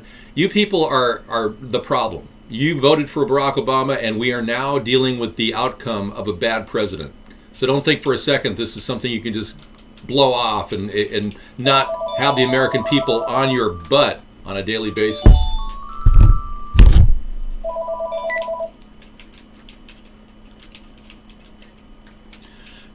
Richie, I don't know what you're talking about. Send a voicemail. It's 2. Richie, I hung up on you because you thought I wasn't supportive of the Clintons. How could I support the Clintons? No, that's not what I meant. You misheard. Okay. No. What did you mean? I meant the Clintons weren't loyal. I meant they weren't loyal. They killed the lawyer. Oh, yeah, unloyal to the lawyer. Yeah, okay, yeah, unloyal to the lawyer. Got it. Okay, sorry I kicked you off the phone. And their friends. Yeah. Well, this is a history of violations of people. In fact, the Bill and Hillary legacy of violating people has been documented. I've got a link on our website that will blow your mind about the Clintons. Once I get a hold of the cursor, I'll go ahead and do it. The cheapest prepaid I found is either AT&T. That would ain't great. Yeah. 10 cents a minute plan. Yep. Okay, searching in my links. Here it is. Yeah, private emails, Bill and Hillary, blah, blah, blah. The truth about Hillary, Bill, and I've got a list of things, yeah. So you want to add another thing? No, it's... Didn't that Monica Lewinsky stuff come up with Bill Clinton when all that Whitewater stuff came up to distract the people? Yeah. Yes. It did. It's part of that thing. But I think Bill really got his finger caught in the cookie jar on that one. No pun intended. Hillary. Let's do Hillary. I think Hillary. Search that in links. I think they used it to distract the people. It could be. Yeah, there's a lot of things happening. Here it is. Hillary and Bill, a lifetime of violating people. This is on the Guerrilla Network. It's a liberal chat site. So, a lot of liberals are really unhappy with the Clintons, and they believe that they've watered down the message of the liberal party, the groups. Even socialists don't like these people. Okay. Didn't they burn American flags when they were younger, protesting too? Yeah. Yeah, I don't have specific information about burning flags when they were younger, but they were pretty left wing. But even people who are liberal are saying no. The Clintons, the Obamas, they dropped the ball on big issues like the environment, stopping corporate America, Wall Street, and Hillary's going to follow in the same footsteps as Obama, giving a pass to the too big to fail companies like Barack Obama did. He didn't really work too hard to stop the abuse on Wall Street. He did a lot with the SEC to allow them to continue this problem. For instance, when the TARP 1 and TARP 2 money went out, it said, and Obama said, remember, he said that any CEO that gets that money could only get $500,000 a year. Well, it turned out that every single CEO that got that TARP money got paid $6 million a year, not $500,000, and Obama never did anything to stop that. He never changed the staff on the SEC until 2012, and they kept allowing the abuses on Wall Street to continue. So Obama's been feckless and unable to do anything because he's part of the problem. He's in bed with the Wall Street giants. These are the people that hang out in his offices and schmooze him. He's just a puppet president. And a lot of you Democrats need to realize that as we move toward 2016, because your vote really doesn't mean anything, either if you're a Democrat or a Republican at this point. And I'm arguing, well, if a third party doesn't come on the scene, we're never going to get accountability from these people, ever. You see? It's really that simple. It comes down to accountability. I got a call.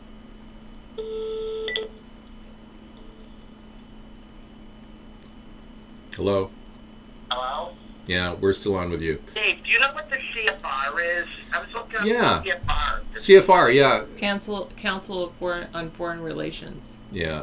Council on Foreign Relations, the CFR, pretty much the same as the Trilateral Commission under a different name. Both of these organizations have been manipulating our foreign policy for years, doing the work of corporate giants, and their end game ultimately is to make money. They just want to make money. So starting wars certainly fit conveniently into that. Media too. Yeah, they do. Mm-hmm. Yep, they have players intermixed throughout the whole system. We can't stop them unless we have a political party. Individually, none of us are going to be able to stop these people. We need a political party, a third party. And this is why we've been doing this show for going on 7 years. It won't really help. If you can try to write you can always try to write your congressman, but it won't really help. You'll never get accountability from the two parties. You people who are struggling with this idea of leaving your party, You better get off the fence soon, because we don't have time for you to sit and vote for another type politician like Obama or Clinton. We really don't have time. We can't go through another 8 years of a mistake. We've had 2 mistakes now with Bush and Obama. Letter, Dave, should I write you a letter?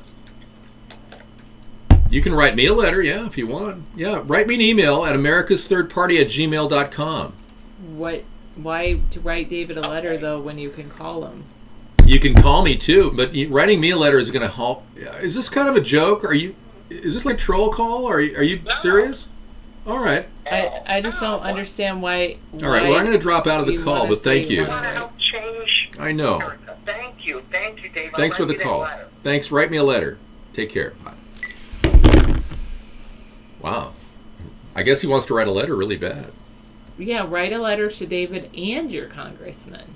Yeah, so a history of violating people. Check it out, folks. I don't know if any of those statements in that are true or not. I can just tell you this guy's got a whole list of people that have been violated and somehow dead, having met the Clintons. Really strange, weird concurrence of coincidental events. He likes me, Ronnie? You think he's gay? Or do you think he likes me in a heterosexual way? I'm going to get rid of this. No, don't. Then you need to, I don't know, save it, because it's constantly loading. Okay. Alrighty. I'll open up the blog notes. Or you can put it in, you already have whatchamacallit open, delicious. Okay. I'll just bookmark it right now. Thank you. Well, they've been talking about possible asteroid impacts for a very long time, 965. Fortunately, we have big planets that help protect us from asteroid impacts. Jupiter helps protect us from asteroid impacts. The moon is our last defense before. So I will worry about it once it, if it gets beyond the asteroid belt, then I might worry about an asteroid impact. No, I'm not gay. I've never had any homosexual urges or tendencies. I'm a heterosexual man, always have been. Just because you're attracted to me doesn't make me gay, okay? Try to get that into your gay skull. Your thick gay skull. I would say a thick gay head, but then you'd go off on that. Exactly. Thank you. Oh boy. You know how to cut and paste? Is that something you learned in elementary school or something? Good for you. You go, girl. Yeah, so, we are right now 300,000 light years away from a black hole. You realize that, right, Sarah? So 300,000 light years from now, which is way more than 300,000 years, 300,000 light years from now, we will be sucked into a black hole. It's kind of sad. Chris. Oh, Chris, what's going on? Hey, Chris, what's up? Hey, Dave, how you doing? I was just listening to the other call. Did the Clintons really rob banks? No, I don't know of any of them robbing a bank. All I know is that they, worked on all kinds of deals. They were big behind the scenes deal players and makers in Little Rock, Arkansas. Right. Scandals? Scandals. We have a match on the voice print. Yeah, we have a match. You've called here before, right, Chris? No, this is my first time. No, we have a lie detection system that tests the audio, and that's coming up with deception, man. Why are you lying to me? For me, I've never called you before. See, I'm getting deception. We have an audio meter that checks for deception. Clintons were involved in many scandals. There was actually a major mainstream film video that was actually created that kind of was about the whole Clinton rise to power, and they were involved in quite a few scandals in their day. Yeah, well, whether they were nailed or not, I mean, the Ken Starr didn't, for 40 million of your tax dollars, Ken Starr didn't come up with anything he could nail them on. So these people are really slippery, and they're big power players. And they're not the first ones in government to have played behind the scenes with all kinds of sordid characters. It's been going on for a long time. I mean, ever since, like Teddy Roosevelt, he played with big mob bosses. He worked with these people on the side to try to make things happen. This is how the Hillary Clinton and Bill Clinton legacy started, okay? That's how they became famous. They're players. They work with these groups that are corrupt. My problem is now, because our country's in a bind with our bankruptcies in every state beginning to start to loom. I just wrote a letter to our state looking for a director of budget, a budget director in the state of Washington. I wrote him a letter today saying, is this a joke? I mean, you can't afford a budget director, number one. Number two, the governors should be balancing the budget. And I really, you got to tell these states that they cannot possibly. Don't write them because they don't do anything because you haven't heard back from them. I don't know if they'll write me back, but I think it's a joke that they're even hiring a budget director here in the state of Washington. These spendy, tax and spend Democrats, liberals in the state of Washington, Oregon, and California, they don't know how to cut the budget. They don't know how to reapportion funds. They're all about making money from the federal government, leeching off the free money coming out of the tax dollars, and then they're also about expanding credit. The state of Washington was $16 billion in debt 6 years ago. Now they're $90 billion in debt. And Washington, or California, is even worse. They were $26 billion then. Now they're $542 billion in debt. California is going broke faster than any other state in the union. Period. So yeah, it's crazy, man. Right. So these guys don't even care about the money that they're spending. They just want to keep expanding credit. So whenever you walk up to a Democrat in one of these states, they can just keep talking about how they're going to tax and issue a bond, property tax. They're going to somehow create carbon point legislation so they can tax some more. They refuse to reapportion the money in the state budgets. So the states are going broke. That's what's going on right now. New York is going broke from pensions. Wow, a social worker here in PR wasted $1 million on federal funds in the casino. I believe it. I would not doubt it one bit. Yeah, we turned it off. Let me do it. Well, thank you. Well, yeah, I didn't mean to accuse you of lying. Sorry, Chris. Your voice sounded a lot like a guy who calls in and he only calls in just to say bad things about Sarah or I. He slips it in at the very end of the call. So. No, I would never do that. Oh, good. Thank you. Because we've been victimized by these trolls, and you know how it is. I'm a little bit skittish when people call in. No, I understand that. No, but I can give you my word, and if I do that, you can please hang up on me. But no, I would never ever do that. Okay, good. Look, I'm a critic of Jay Inslee. I've always been a critic of him. He's a tax and spend liberal. He's a strong supporter of cap and trade. I'm totally against cap and trade legislation. It's not going to solve the environmental crisis we're having. We need to get much more aware of what's really going on. The crisis is being originated by the chemtrails flying over our heads. Jay Inslee is the Washington state governor. And if I have to run the risk of sounding like a whack job every night talking about the chemtrails, you guys who've seen them yourselves and seen what's going on in your area and seen the dramatic effects of this weird stuff going on in the atmosphere know that there's something more to the subject than some guy's a whack job. Okay. Thank you. All right. I'm going to go ahead and take over the show, give you a break, because you had a wonderful time here, and I'm going to give you a little break until maybe 8:30 or so if you want to stop in. Sarah's having a nice, relaxing day. You can turn the heat on. It's still pretty cold around here. Yeah. Okay. All right. Hey, who's this? Hello. Who's this? Hey, Dave. Hey, who's this? Yeah. It's Wallow. What's up, man? Oh, hey, man. Yeah, so what's going on in your neck of the woods? You've seen chemtrails over your house. You've taken pictures of them. I've played your videos. Yeah. So we've been seeing these. Even at night with the moon. Yep. Oh, yeah, you did the night shot. I saw that the other night. That was amazing. They're flying at night. They're flying really high up in the sky, and they've got a brand new chemtrail that disperses quickly, which means it has much more of the aerosol ingredients that blow things out in the sky, which means they're polluting even more than ever before. And they're trying to make it look like it's a contrail so that, gosh, this chemtrail story doesn't get too big. But whenever you see stories about chemtrails online, you'll actually notice there are government-sponsored sites that talk about reptilians.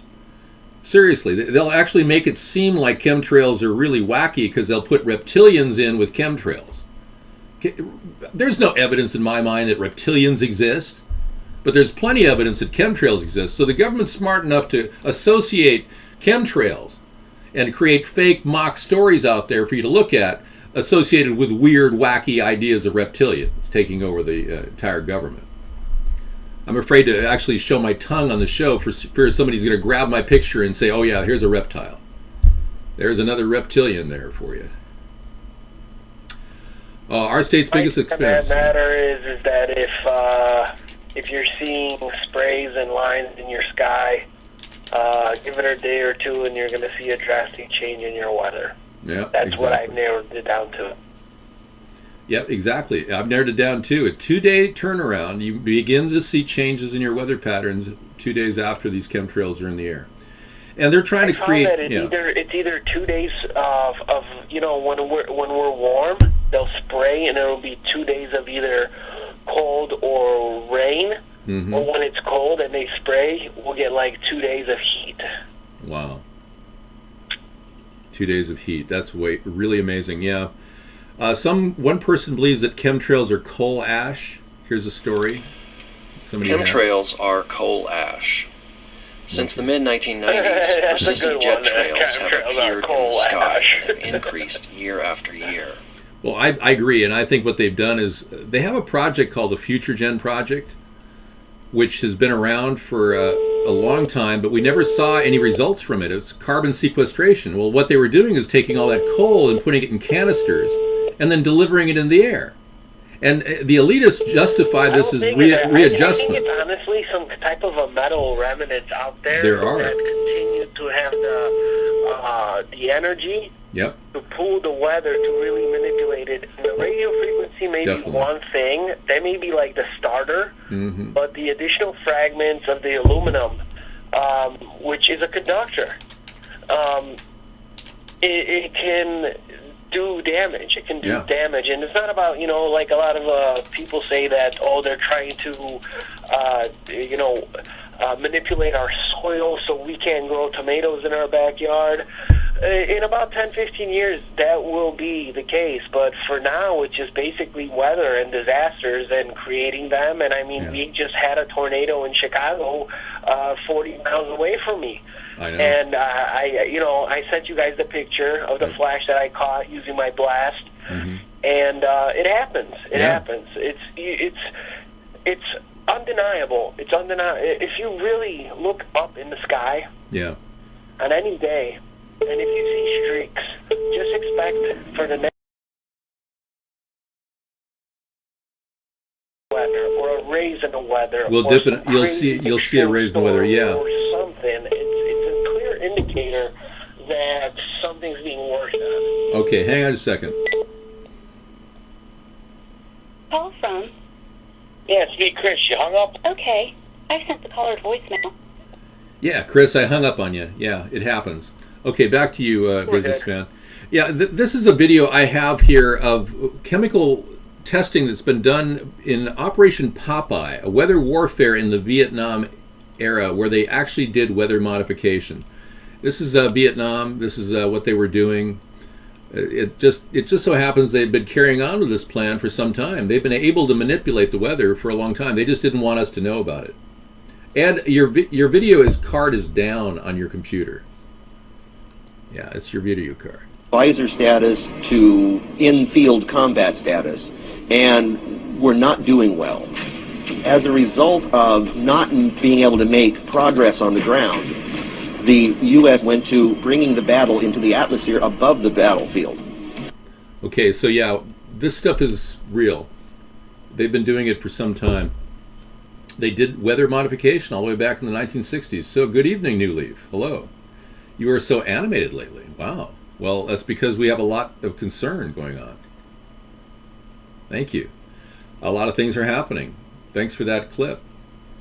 That'll be my GIF for a day. Thank you. Dave Annie. So, businessman, what's the job situation like in Chicago? Is it pretty much people are getting small jobs here and there? Everyone's kind of barely getting by? Is that what's going on? much. I mean, people are holding on to the jobs that they have, and the ones that they lose or they quit and they finally say, screw it, I'm done dealing with this. They get picked up by somebody who works for shittier money. Yeah. That's the truth. Yep, there you go. Job payments are less and less. Like I say, go buy your precious metals, go buy your silver, because it's not this shit ain't gonna last long, guys. Yeah. This shit ain't gonna last long. It's gonna last like a fucking year, and then you'll see. Yeah. So and now, especially we got Hillary in the mix, and then I don't know what the situation is over there. It's very awkward, and I hope that this is a Democratic distraction. Yeah. But who knows what these sleazebags got under their fucking sleeve to push this broad forward. Yeah, it's happening. I've been on the trail for 6 years, on the campaign trail. Go to race. Yeah. And I'll be on the road too, hopefully. Unless it gets really weird this summer, I may just cancel the road trip if it gets really weird. I'm a little hesitant to get on the road right now, frankly. I think almost things are heating up so fast. It's like, we don't know what to expect. You may be right, businessman. In 6 months, our nation could be in dire need of support. We may have a martial law situation evolve toward the end of the election period. I'm going to take that call. Mm-hmm.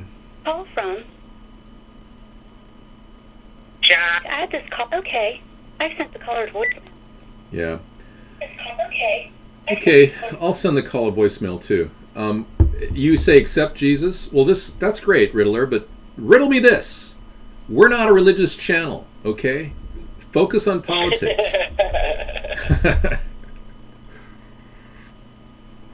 If you're with God, have no fear, yes. And I understand that fear, according to the Christians, is a sin. Am I correct? Is that how we were reporting live? I don't know. No, it's somebody reporting probably dead right now. Hey, Dave, you need to make it to Florida. I'll chip in on the gas. Richard, it's okay. It's not a question of gas. It's a question of national security. I can't make it to Florida. I can't land my Lear anywhere. I can't get access. It's a joke. It's just too far to drive, man. I don't want to drive all the way down to the southern tip of the country. I mean, come on. I can only put about 10,000 miles on. Through Chicago this year, or what? Am I going to see you guys? All roads lead through Jericho and Chicago. So yeah, we'll be in touch. I don't know if I'll see you, but we'll be driving through the area, and I'll call you. You may be hearing from me. I don't know if I'll see you. Come on, dude. No, I mean, come on. No, I'll try to make it there. You know, Chicago's weird. When I get through there, sometimes I just like to drive on through to the other side. Take it on through the other side. I don't really like Chi-Town because it's such a weird traffic situation. But if we get to the outskirts, right around the Dells, and we'll give you a call, okay? If we're going that way, because I don't know if I'm going to map through Chicago this year. I'm keeping my map random, and I'm not telling people where I'm going specifically. So that's why I'm making all these loose commitments. We're going to be broadcasting from a road VPN. We're going to have a VPN connected to our road show, so you won't know what city I'm in at any given time. But I'll call you in advance of that. Thank you. Good. I'm going to be patiently waiting here.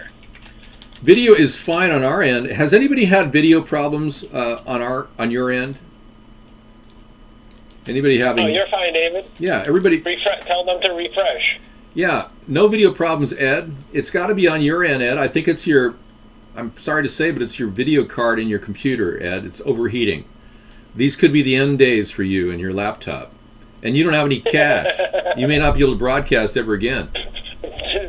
Yeah, everyone likes our video. Laptop that you bought at Walmart, Dad. Yeah, Ed, you're on the way out with your computer, man. Are you at like a 3-year level here? Because most computers now last 3 years.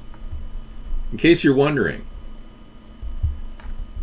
You need to put your PC back to factory settings. Good point, Bengalitis. Poor Ed. He can't afford anything. He can't even afford an apartment. It's just the way... No, the quality's cranked up pretty high, yeah. So here they've been doing this stuff in the weather... up above in the skies for years. It's been going on. Here's chemtrails from the 1960s. You saw that? That was amazing. Nice. Over Vietnam. Good morning, Vietnam. Yeah, so that's been going on and on and on. Here we go.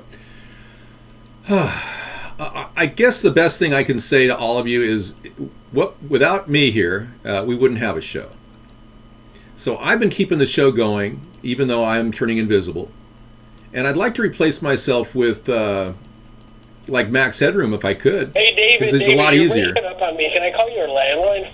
Yeah, call me a landline. Talk to you a bit. Bye. Okay.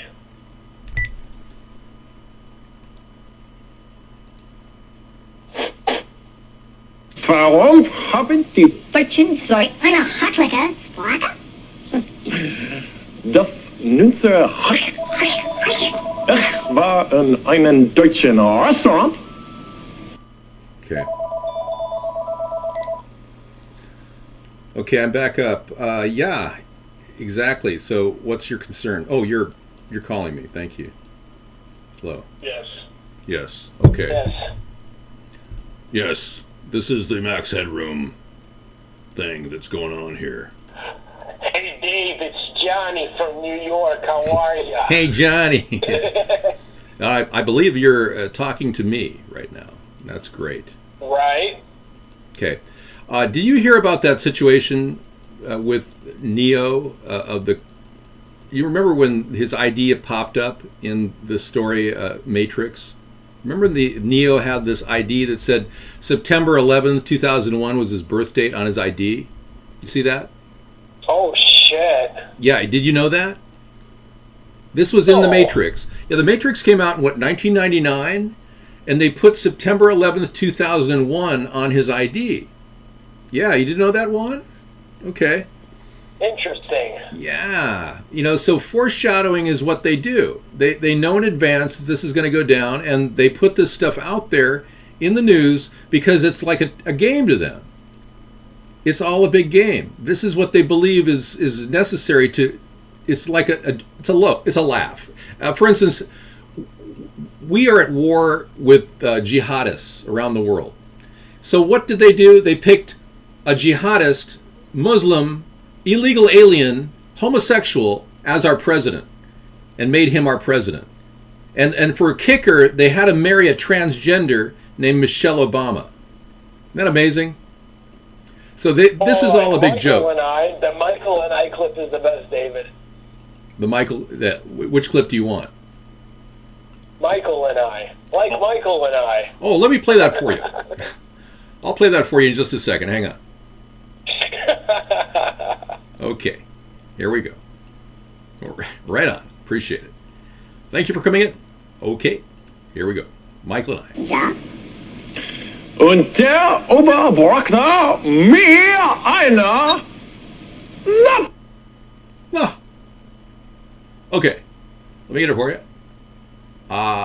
Michael and I. On cue, 1, 2, 3, 4, Obama. Michael and I. Yeah, that's a really damning statement where he actually admits that it's Michael that is thanking everyone for all of their support in his campaign. Okay, bringing it up, pulling it up, Michael and I, come on. Michael. Yeah, it's just not popping up here.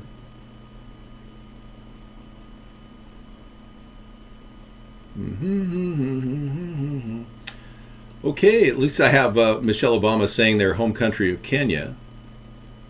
Let me pull that while I'm showing. Surrounding HIV testing, which is still plaguing so many of our communities, which you all know, a lot of that is due to homophobia. Barack has led by example. When we took our trip to Africa and visited his home country in Kenya, we took a public HIV test for the very point of showing folks in Kenya that there is nothing to be embarrassed about in getting tested. And we did it as a couple. Thank you. A couple. That was great. Yeah, it's strange. I'll just pull it up off the internet. It's there. I don't understand why it's not here, though. That's really weird. Come on. Irrefutable leaked documents. Michael and I. Michael, come on. Yeah, that's so weird. It's just normally right here in front of me. Okay. Strange. Okay, here we go.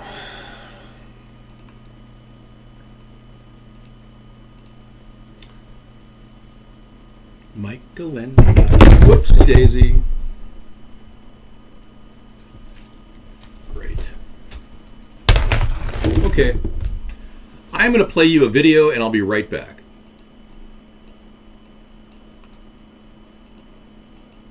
Bah!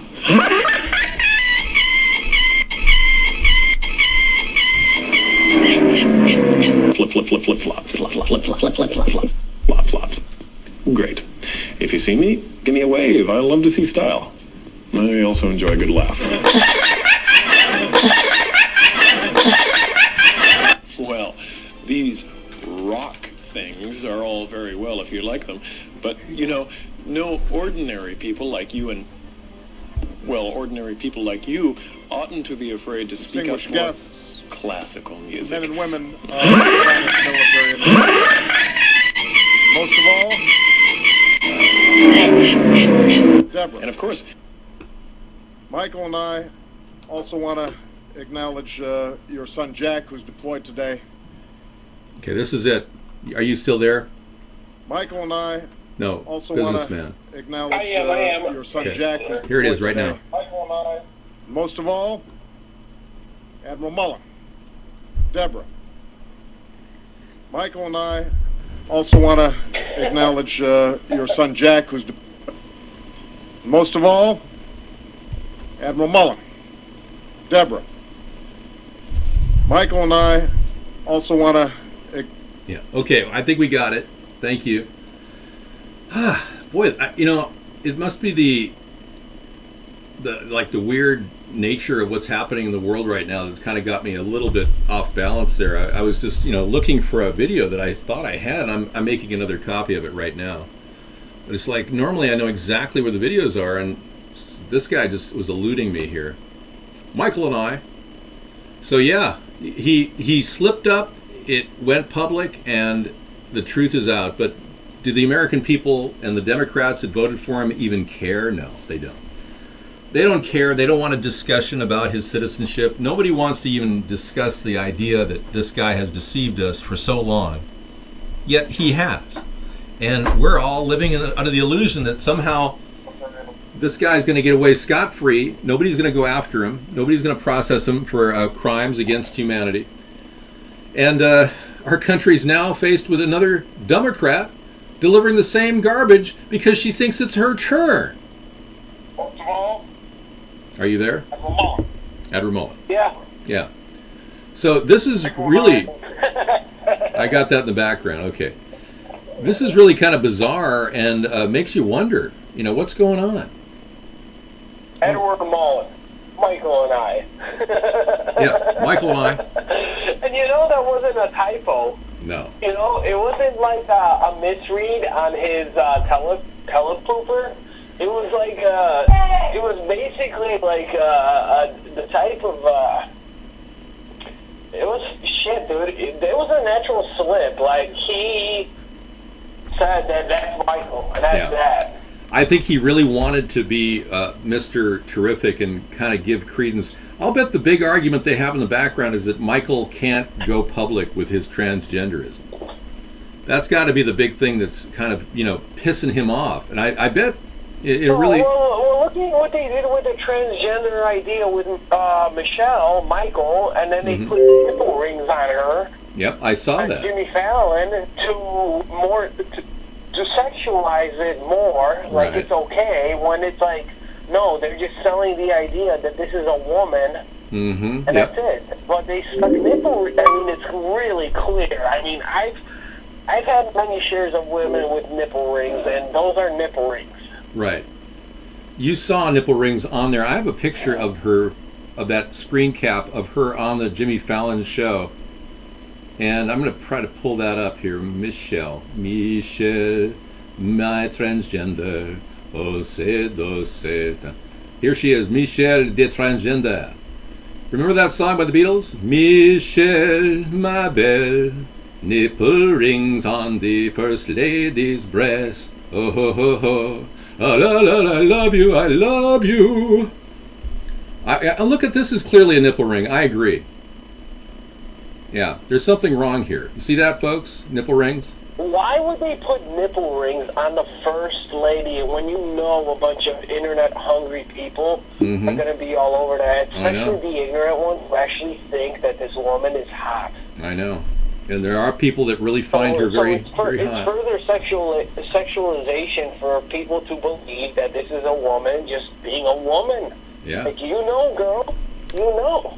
You gotta be you. Or that song by Helen Keller, I Am Woman, Hear Me Strong, Hear Me Roar. We've been getting into some serious gaming lately, you know, and one of the games we downloaded was BioShock Infinity. Okay. Let me turn it off here. Yeah, thank you. I'm going to bring it into a background here just to change. Helen Reddy, thank you. Did I say Helen Reddy? I said Helen Keller. Thank you. Big difference. Helen Keller didn't sing to my knowledge. She was dumb, or she's deaf, dumb, and blind, right? All right. Yeah.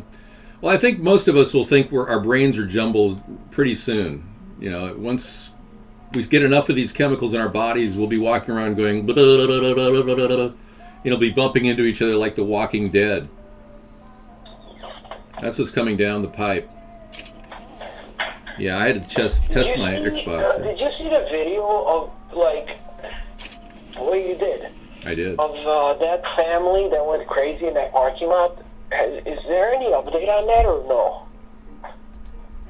no? You know, I have not. No. You're talking about the violence that happened in the Walmart parking lot in Phoenix? Yeah. The family was completely taken out. I don't know, folks, did you see that actual footage of the violence in Phoenix? Let me show you that right now. It's pretty intense. Let me bring it up on the show. Yeah, I was really kind of shocked. You were the one that broke that news to me about what happened and brought that video forth. But yeah, I'll show you a little bit of the mall brawl that happened right out in front of a Phoenix Walmart. Okay, would love to have that on camera. Martial law, would love to have it in front of you. Wow. Doesn't play out. Didn't download. Okay, great. Dang. Here, I put it in there and everything. Oh, here, yeah, that's not it. Okay. I don't know why you're, like, breaking up on me. Is it the internet connection or what? It could be, yeah. It's weird. Kind of like Walmart violence in Phoenix parking lot.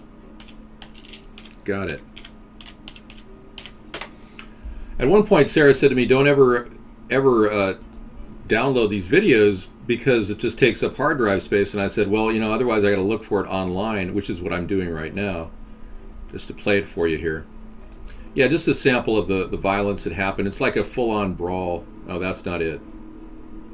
Dang. Apparently there's a lot of violence in Phoenix. Okay. Boy, I just did a search for violence in Phoenix. Do you need the link? I'll give you the link right now. I do need the link, but the family in question... Here's a good one for you that you control your room with. It's called Hillary for You and Me, and it's really fucking cheesy. Okay. This is really a kicker, dude. This is some shit that will bite her in the ass. Good, I want to see that. Thank you. Oh, you got the live link? Okay, thanks, Dark Oak. Okay, yeah. Let me bring these people up here. Okay. All right, here's the live link to the shooting. If you're under 18, you shouldn't even be in the room, so. This is the original arrival at the Walmart. They get there. There we go. All right, you're going to see some pretty serious violence, and apparently this is the family that was involved. Pretty tough people in the family. I thought the police mishandled themselves. I believe that the police didn't handle protocol. Now, watch what I'm going to show you here. See how they go right into the brawl right there, head first? See that? I'll play it for you again, just the beginning. They should have set up a perimeter. Police protocol was not followed here. They should have set up a perimeter and assessed the situation before they got right into the brawl. And they started literally, see how they're going right in there? And these people are pretty big, and they're wearing large coats, and they could easily be armed, right? Well, this is how a brawl starts. You're watching it right now, live. But it's taped. I'm sorry. The mother and an 11-year-old child is standing right in the middle of this brawl. That's going on right in front of your eyes. This is a brawl that lasts, what, 10 minutes? Does this been? 15 minutes? All right. 8 minutes of footage. Yeah, and it was definitely mishandled by the cops, in my opinion. One person died because somebody wrestled a gun down to the ground, and somebody got shot in the abdomen and died. One of that family member died in this event. Well, the cop got shot with his own gun. Yeah, the cop was shot in the leg with his own gun. Yeah, but these people. And then the guy was on top of him and shot him, and then he pulled the gun back and had to shoot him. Right. That's a fucking, like, dude, that's some crazy, crazy shit. Like, you know, it really makes me question, like, all the race shootings out there where a white cop kills a black person because, you know, it's shit like this, dude. It's seriously shit like this that it doesn't even matter if it's a white person or a black person, because look at how people act. I know, yeah. You know, and we're living in such a violent society with people playing video games and everything, you know, and shooting things. You know, it's kind of crazy.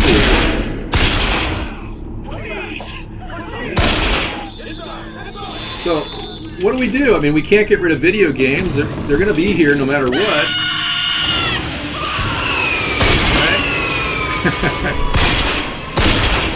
I was just testing my Xbox, sorry.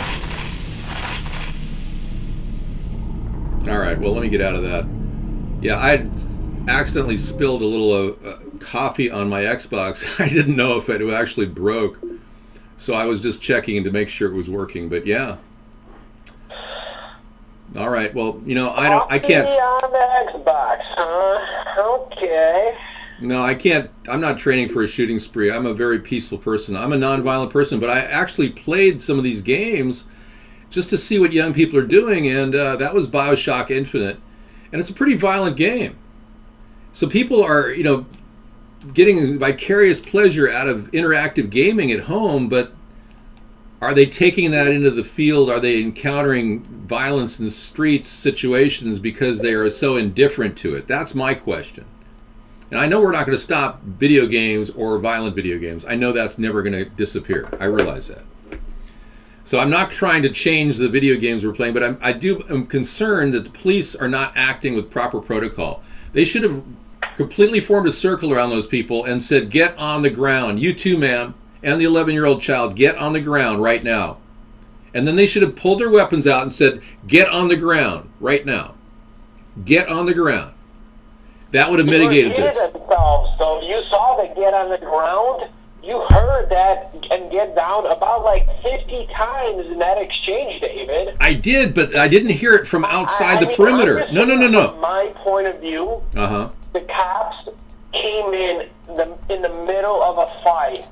You have to remember that there was a phone call placed first in order for the cops to come. So that situation must have been already fixed and everything. And then with the cops coming to this survivalist family, Christian singing group family out of Idaho was not a good thing, okay? Right.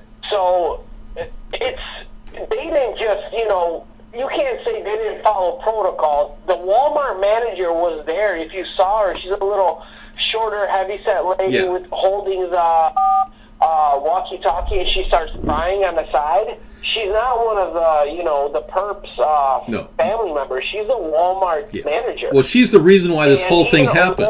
Even a Walmart employee got his ass kicked on that deal. Let's get it on. Even I'm telling you, dude, the cops lost on this one. Excuse me. Bad because they play nice, dude. I give it up to those cops because they. Dude, I'm telling you, David, if this was anywhere else, 5 of those people would have been shot. This would have been like a flat-out fucking but it wasn't. But it wasn't because those cops got their asses kicked. Yeah. Without pulling a gun.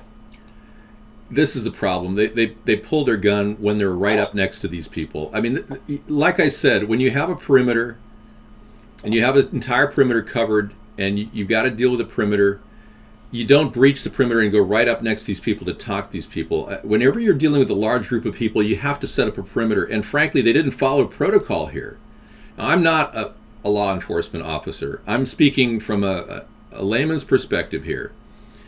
I'm just arguing that if you have a perimeter, a circle is needed. If you got people in the middle that are in conflict, they went right into the group and then said, get on the ground. While the guys were hitting and slugging them and grabbing their faces and twisting their heads. And the family appeared to have some sort of a superhuman strength. Maybe they were on God or something. But they were on some sort of a... Dude, I don't know what they were on, man. And I know I don't see anything godly about that. Perimeter is necessary. Again, they breached their own perimeter. I'm just saying that this should have been treated much like a civil defiance situation or a protest rally. They should never go into it directly. It never works. So because they didn't use proper protocol with a group of big guys with trench coats, and yeah, I agree, they definitely exercise restraint, and my hats off goes to the Phoenix Police Department for exercising restraint. I really do agree with you on that one. But this whole thing could have been prevented if they had only set up a perimeter and then told everybody to get on the ground, put your hands behind your back, and then go up to each one and then cuff them. It took 4 guys to cuff one of those guys. Literally. Where was it, Hugh? Did you notice that? How it was like 4 guys on 4 cops on one person? I noticed and that, they still got up after taking multiple shots to the face from the opposition. That's right. And they took multiple hits with their sticks. Yeah. It was amazing. Multiple bad hits. One guy actually got up off the ground after he was still attacking him with a broken arm with the bat stick hit. Okay, if Cottonwood is not near Phoenix, is that what you're saying?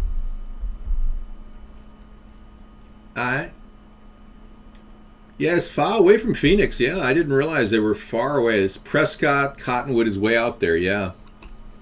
Here's a map of Phoenix or the Arizona area. There you go. It's way over by Prescott. Alright.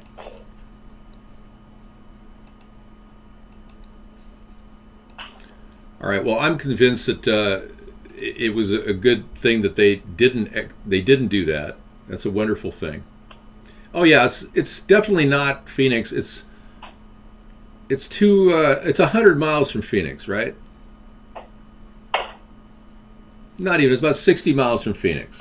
You're in Phoenix. It's about an hour north. That's like saying that something happened in Chicago when it didn't, when it really happened in Milwaukee, or not even Milwaukee, more like Racine. Okay, it did happen in Arizona, though. Phoenix gets many chemtrails. Interesting. Okay.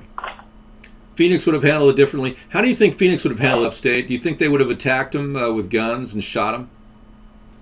With a mother and 11-year-old child standing in the middle?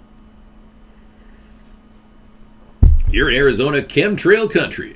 Welcome to chemtrail country, everybody, where you can buy an RV with chemtrails coming down in your fan directly on your family. The whole country is getting many chemtrails. Where do I sign up? We're really. Can I just bend over and can I accept the credit card rectally? That'd be great. They would have brought more force, IMO. Okay, upstate, you know about that then. Yes, the whole country is getting lots of chemtrails. Chemtrail animus. Would you like a chemtrail enema? It's getting weird, man. They're chemtrailing Canada, too. Yeah, we're all being chemtrailed. We should just do the whole show in zombie mode, you know? You should just do a website called chemtrails.com, and everybody submits everything. Let's do it. So how do you stand besides Hillary Clinton as a competitor for presidency? Okay, good question. Thank you. And Unscary Scarecrow wants to know my position.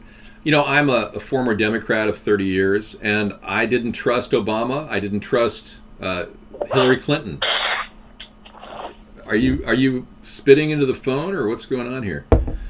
I didn't trust... I suck my nose, and I got allergies. I went like okay. that. All right. I just thought you were doing a couple really long lines of cocaine while talking. No, definitely not. I don't do that. I only smoke weed, thank you. Oh, good. Okay. Yeah, you can call us at 707-YOUR-ATP if you really want to get into this conversation, if you're intensely interested.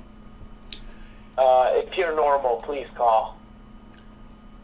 Okay, in case of drought and water restriction, all data centers cooling will be deemed non-essential and stopped. This is going to screw up Vaughn. Good point, Dr. Meow. Yeah, Dr. Meow came in, a new account for somebody who was banned from the show the other night. I don't know, is this safe to say that you're Meow TV? I'll assume that you're not for the time being. I'm going to assume that you're not. Because I banned him permanently. He's a bully. Chemtrail samples will soon be available at your for $50. Ed's making a joke. That's good, Ed. We're getting a feedback from your computer. I got to drop off. Yeah, I got you. Okay. My computer, I had to reboot. Sorry, man. All right. So we got lots of things going on here in La La Land, Chemtrail Land. Yeah, we should just do that. Let's get chemtrail.com. Let me go to the website and order it. I'll go to 1-in-1 and order it. Let's go to 1-in-1 and just order it right now. What do you say? Because it sounds like the best idea I've heard in a long time. And then we can submit all our pictures. Okay, here's 1-in-1. Let's do domain name registration. Let me see. Chemtrail.com. Here it is. Entered my desired web address. Okay. Chemtrails. Should it be chemtrails.com? Yeah. Let's try chemtrails. Oh, no, dude. Sorry, dude. It says chemtrails.com is taken. I know. It's not available. What is available is chemtrails.website. Chemtrails.guru. Let's see what chemtrails.com is when you go to the website. Oh, I'm afraid to do that. That's probably a government site. I can't trust that. Yeah, see, you know, some asshole bought the fucking domain. Let me take a look. Chemtrails.com. I'm kidding. All right. Here we go. It's one of those search... Oh, yeah. If you want to buy it, you got to pay for it. Yeah. Failed to log in. No, somebody just bought it. I wouldn't doubt the weathermodification.com people bought that. I can send you guys to weathermodification.com, and it's pretty powerful. It's how they do this, and they've been doing it for a long time. They can seed the clouds for farmers. If you got 50 grand and you don't have any water over your farm, they will send a direct hit of chemtrails over your farm, and they can get water. Maybe this is how they're going to monetize this. When you think about it, say you make a phone call and say, hey, could I talk to the Rothschilds, please? I'd really like to get water on my farm here in the middle of Modesto. Hello, yes, this is the Rothschilds. How may I help you? Well, could you directly drop water gathering cloud making material and weather modification on my farm? Yes, we would love to do that. It'll be $50,000. You know, so you're going to be expensive to get water. How do you get water in a drought? Well, you can order chemtrails, okay? So they can make chemtrails, bring water in anywhere they want. That's how they're creating the drought right now. They're evaporating the West. It's out of water, David, but they're opening up a $35 million amusement park. Oh, wow. Water park, yeah, right. A state that's out of water is opening up a $35 million water amusement park. Wow. Chemtrails.info is taken. Yeah. Sorry. Hey, see, do you think there could be some sort of magnet we can set up to collect the toxins such as arsenic, mercury, chromium, lead, uranium, selenium, molybdenum, antimony? You know, yes, there is a magnet we can set up to do that. No, I'm serious. We could, but it's not a magnet per se. It's a Vornado filter system that we can install in the Tehachapi Mountains. There have been futurists that have talked about building these vortex filter units that can filter all of these things out of our skies. But at this point, it's just futurism. It's not reality. But there are filters that can actually handle a lot of these heavy metals that are in our air right now. But we'd have to actively filter the sky. We got the opposite happening right now. But that's a very good question, Seahorses for Eva. We've got the opposite happening right now. We've got them literally poisoning the sky with pollutants. So I wish I could just say, hey, magically, this is all going to go away. But unless we have a third-party president, I won't have the power to stop this. Cloud seeding and chemtrails are not two different things. They're actually identical in some areas. Cloud seeding uses chemicals in the air to do the cloud seeding process. They are literally dropping chemtrails to cloud seed, Richard. I'm telling you, there are chemicals that are not even tested by the FDA or the EPA, and they're being used in our atmosphere all the time. But hey, you can believe whatever you want, Richard. It's okay. But yeah, weather modification is definitely high on the list of things that they want to do. So all this comes in the heading of conspiracies. But there's some things that just don't add up. There are some realities of the world that are just not making sense. I have a picture of Paul McCartney that does not match, okay? These are both pictures of Paul McCartney.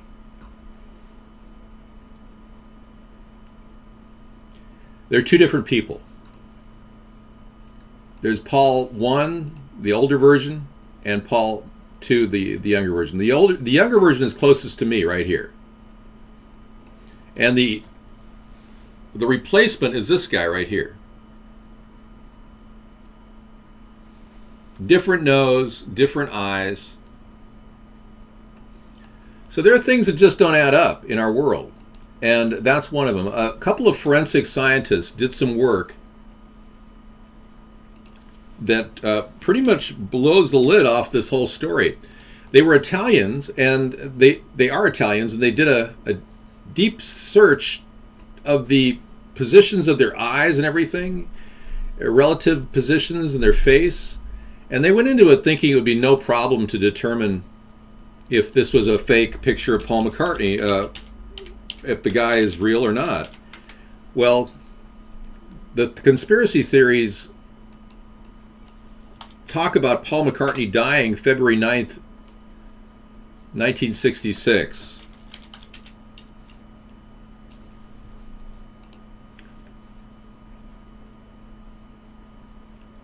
And this particular article is pretty powerful. I'm going to show it to you. I'll give you the link as well in the chat room. But if you want to go down this conspiracy rabbit hole, you can. This is the Italian group that looked into it, and new evidence based on computer-enhanced forensic techniques was performed in 2010 by this forensic group. And their purpose for analyzing this conspiracy theory was to provide indisputable scientific evidence that would put an end to the persistent rumors that Paul McCartney had died in a car accident in 1966. However, the results of their analysis surprised them. Instead of putting an end to the rumors, their analysis provides scientific evidence that Paul McCartney of today is not the same man as Paul McCartney of 1966. Okay? Scientific evidence verifying it. So if you want to look into that, go ahead and go to that article. This would be a terrible disaster, a PR disaster for the Queen of England. It would be a real problem for the world if she had to accept the reality that she knighted a person who's an imposter. You can smell it all you want, Riddler, but go to that link. It'll tell you the specifics. They studied their face, and they're only 66% identical. But there's a lot of other faces that aren't matching up, and it brings you to a bigger question. Like, here's a picture of James Holmes, the guy who allegedly killed 13 people and shot 77 people, injured those people at the Aurora, Colorado shootings. Go ahead. Hi. Hello. Yeah, we got locked out. Something happened on your end. What did it sound like to you? I heard like a bunch of like noises. Okay. Okay, Tony, the reason why they lied about Paul McCartney's death was to avoid the controversy and the subsequent suicides they thought would happen. They believed that women would have killed themselves back in 1966 if they thought that Paul had died. And that's the primary reason. And of course, the Beatles wanted to continue making money, and I'm sure there's a lot of money reason behind it. But the guy who's currently playing Paul McCartney is a man named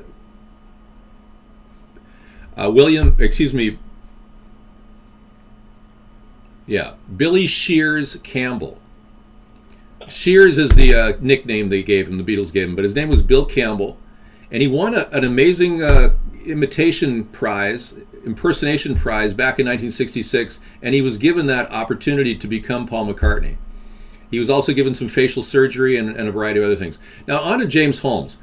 This guy clearly is not the same person. I ran facial recognition search on this and did a scientific study. It showed me that this guy was about 81% identical to the other guy. These faces match even more than the Paul McCartney faces, but they're not the same guy. It's not even the same guy. The lips are different, yet the same guy has the same name. The guy that's currently still facing trial for the Aurora, Colorado shootings is this guy my hand is pointing at right here. But this guy over here, there's Paul. This guy over here is the original James Holmes, whose parents worked for DARPA, who was the top student in neuroscience in the baccalaureate program at University of Riverside, California. UC Riverside. So this guy, the new guy, is just some nut job they stuck in there. It's just, the faces just don't match. So a lot of things are going on that just don't make sense. LIBOR. The LIBOR scandal, yeah. You want to talk about the LIBOR scandal? No, not really. They can Google it. All right. Well, there's other scandals to talk about, but that was a huge scandal that was made available recently to the American people. They found out about HSBC getting away with all kinds of money transfers, and they were only slapped on the wrist over that financial gain that they made. There's a lot of things that are going on behind the scenes that the American people are unaware of. Here is a live feed of Gainesville that was recorded. Let's take a look here. Alachua County Sheriff's Department, April 2015. Okay, I'm going to get a different picture of this.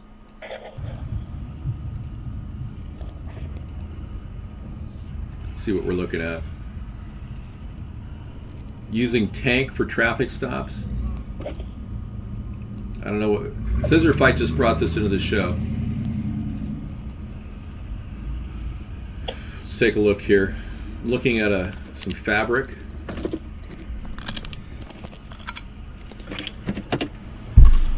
Okay. Really? Give me my wallet. I'm really getting pulled over by a tank right now. Yes, sir. You know, the Supreme Court actually ruled that you're legally allowed to flick off police officers. Okay. That's not what we're talking to you about. We're going to talk about, do you have your license?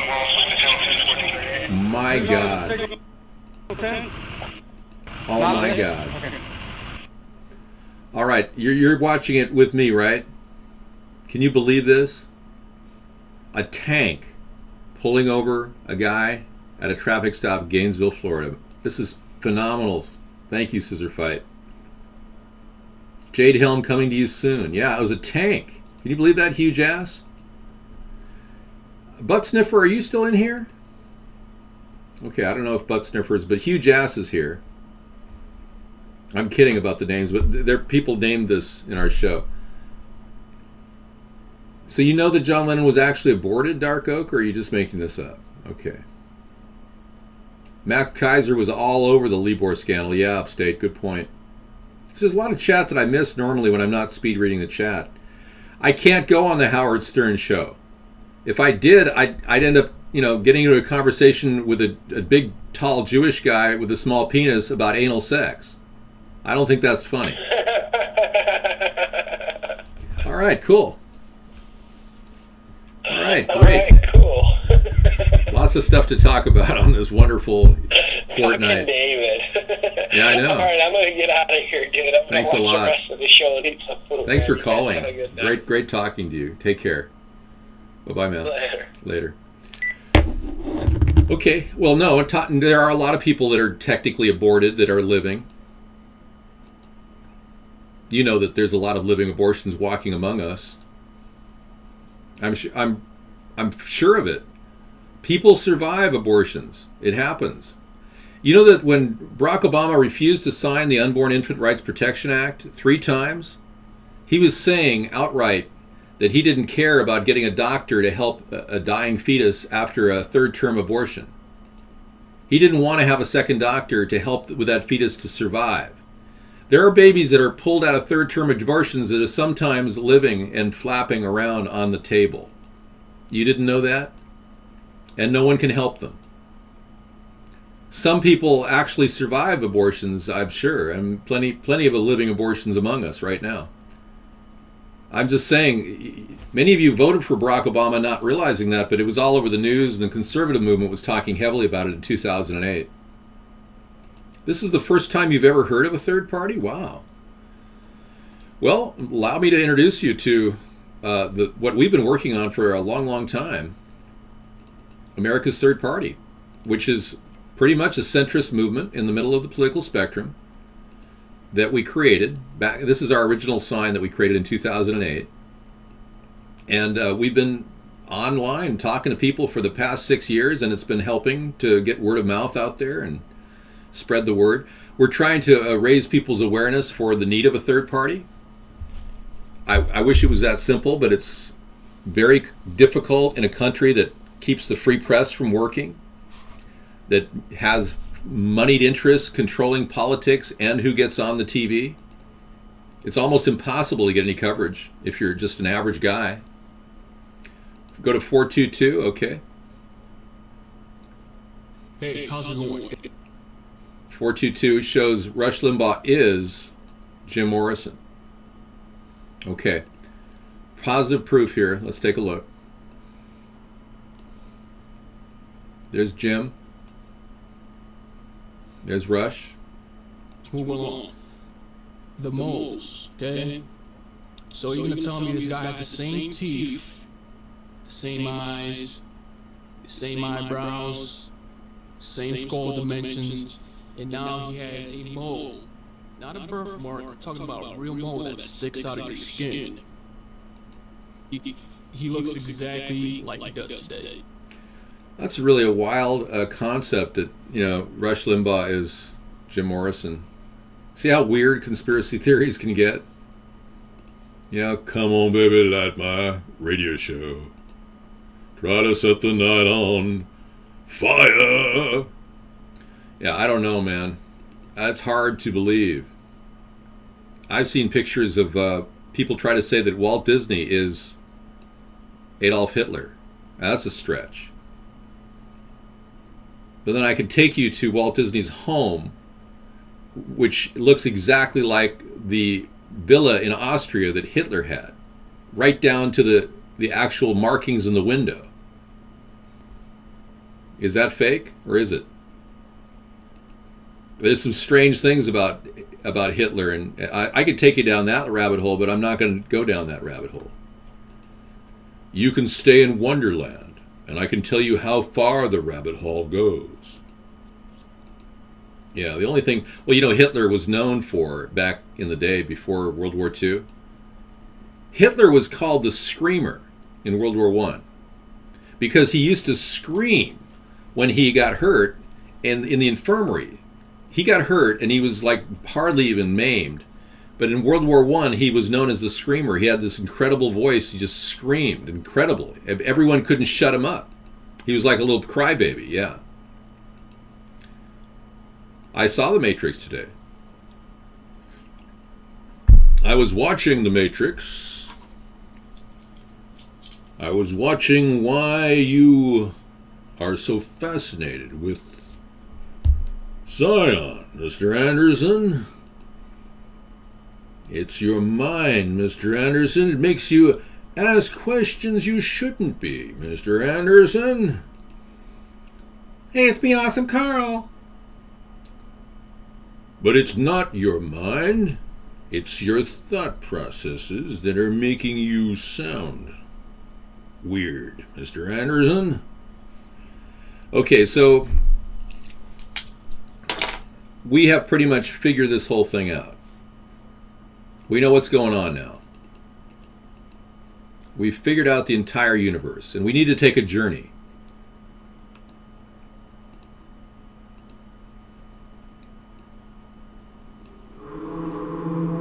So how do we get this third party off the ground? How do we deal with these dangerous chemtrails? How do we save this wonderful Earth of ours? How do I answer this phone?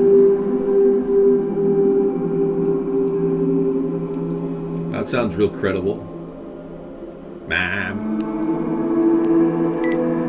Go ahead, Bob. What's going on, Bob? Hi, Dave. Hey. I'd like to talk about chemtrails, too. Okay, what's your concern about chemtrails, Bob? I think, are you mocking me? No, I'm not. I'm just making fun of you. I would never mock you. Oh. Yeah, go ahead. Pardon me? I'm not mocking you. I'm making fun of you, Bob. Go ahead. What's your question? I don't appreciate that. Oh, come on. Is this Vagine? I mean, it's like a repeat of last year and the year before. Sarah's waiting for me, and I must go back to her now. And I'm going to leave you with the stars behind you. God. Fakest voice I think I've ever heard. Remember Vagine? Yeah. It's the same personality. I think the audio file on her is up there. Let's check it against the cross-checking of Vagine's audio voice print. We can do this. We can make it better. Oh. Go ahead.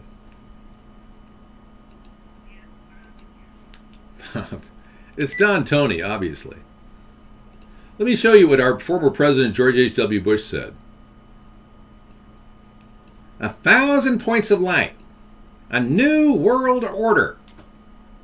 If the American people ever find out what we've done, they'll chase us down the streets and lynch us. And an interview George H.W. Bush had June of 1992, right after he announced the New World Order. Yeah, you got that to thank me for.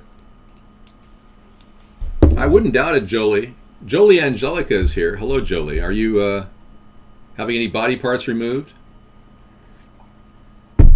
I hope not. Okay, more trips through the Andromeda star system. Let's keep going. This is when it gets really weird. Yeah, I start to float.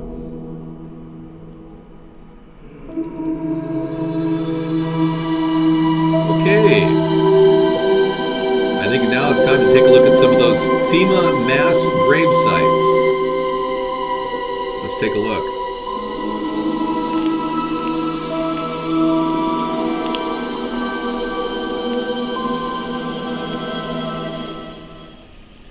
These guys actually found these mass grave sites out in the middle of, outside of Houston. They're walking around looking at this stuff, and no one knows why it's happening. So let me just drop out of there and just bring you back to reality here. Check that out. Well, let's be clear. Yeah, these are mass grave sites. This will blow your effing mind. I'm not cutting anything out. Oh, what are those black boxes in the sky? Yeah, I was wondering about that. I will bring up a very strange anomaly in the sky in just a second. Thank you, seahorses, forever. But look at all these things outside of Houston, folks. These guys are checking them out. They're doing the due diligence of finding out what the government's put all these huge concrete boxes in here. We don't know what it's for. It's right near a large cemetery, too. So they're doing the work finding this stuff. It's just a huge massive, and this is just a small portion of it. In Kentucky, there's a place where these coffin things are stacked 20 high and 500. Are you serious? Ghost just said that in Kentucky, there's a place where these coffins are stacked 20 high and 500 wide. Wow. So this is a vast operation to relocate old cemeteries and native burial ground in order to build on it. Oh, I believe that. Not. Well, you got all the answers, don't you, Mr. Meow? It's all about location, simple real estate laws. Okay, red box. More afraid of hospitals than cemeteries? I know. You know, once you're dead, you really don't have any fears at all. So most people aren't that afraid of cemeteries. Good point. Yeah. I don't recommend any more surgeries, Jolie. Yeah. If it wasn't so, it would not be. Remember that statement from that woman in Congress a few years ago? Wow. I remember when she said that. It was like, if it wasn't so, it would not be. Let's see. Sarah and I laugh every time we hear this woman. Okay. Oh, you came back. Okay, I'm gonna not. No, I just want to bring up one thing here. Oh wait. I just want to show Henry Kissinger talking about the New World Order. Hang on. U.S.-China relations, which of course were made possible by the hard work that Secretary Kissinger did while serving under President Nixon. One problem, but it's the most important one. In this period, when really a new world order can be created, it's a great opportunity to American foreign policy, partly because the reception of him is so extraordinary around the world. I think his task will be to develop an overall strategy for America. In this period, when really a new world order can be created, it's a great opportunity. It isn't just a crisis. Okay, that's Henry Kissinger talking about Obama. Listen to it again. I just want to play this, and then I'm going to give the show an overall strategy for America. In this period, when really a new world order can be created, it's a great opportunity. It isn't just a crisis. Yeah, so it's not just a crisis. It's a great opportunity. So, yeah. So no wonder Henry Kissinger is so excited about it. It's a great opportunity for a new world order. Was your foot okay? Yeah. Was it falling asleep? No, it's my Okay. back. Oh, really? Is No, it hurt? Okay. I'm Let me. okay. I could give you a little back rub if that's okay. All right, that's good. He's like Actually, 90, on the Jolie. Other side is weird. Oh yeah. Okay, I wanted to show you something about something I showed Sarah in the. This is something that actually popped up to me. It's called the Black Knight satellite. Oh yeah, you showed me that one time. Yeah, it's a big, huge satellite, 1 mile by 5 miles in height. 1 by 5. It's literally a piece of something in space. No one knows what this is. Has anyone is. tried to land on it? Hello. I don't know. The thing is, we don't know what it is. The government never acknowledged this. People see it in the sky. It's 1 mile by 5 miles. It's huge. No, she's not looking too tired. She can't get out right now. It's a bat mobile of sorts. It looks like Batman's secret, spacecraft that he installed. It's the Black Knight spaceship, they call it. Satellite. It's just space junk? Oh, okay. But where did it come from? Yeah, we don't know where it came from. Was it what particular thing did it come from? Yeah. And what space flight did had a do you have any kind of, it looks like Buck Rogers in the 20th century space flight material here. We're together, but we're not married. Right. Let's shoot it down because it's there. Good point. Sounds very much like a standard operating procedure for the government. I like Bangalitis says that he likes the fact it's not a cliche oval-shaped UFO. Yeah. It's not cliche. And it's not always in that position. Sometimes it's in this position. Sometimes it's in this position. Sometimes it's, facing down. So it could be in any number of positions depending on your relative position in the universe. Ooh, cool. Another I'm drum gonna machine. save that. That That is really cool. Thank you. That is awesome. Another great scissor fight musical save tool, that. online tool. That is awesome. Could I save it in technology just as a bookmark too? Yeah, go ahead. Let me bookmark it under technology. I just love that stuff that he sends us. Thanks. Okay, thank you so much. It's a trap. The truth is a trap. Is that what you're saying? It's the Legion of the Doom spaceship. That's one of the orbital ships from the TV series Defiance. Okay. I'm trying to find that other one that he said. Well, look up Black Knight satellite, and it'll be all over the internet. Well, let's be clear. Yeah. Alrighty. Great. I'm so glad we had this chance to share and talk about conspiracy theories. But as you know, I don't believe any of them.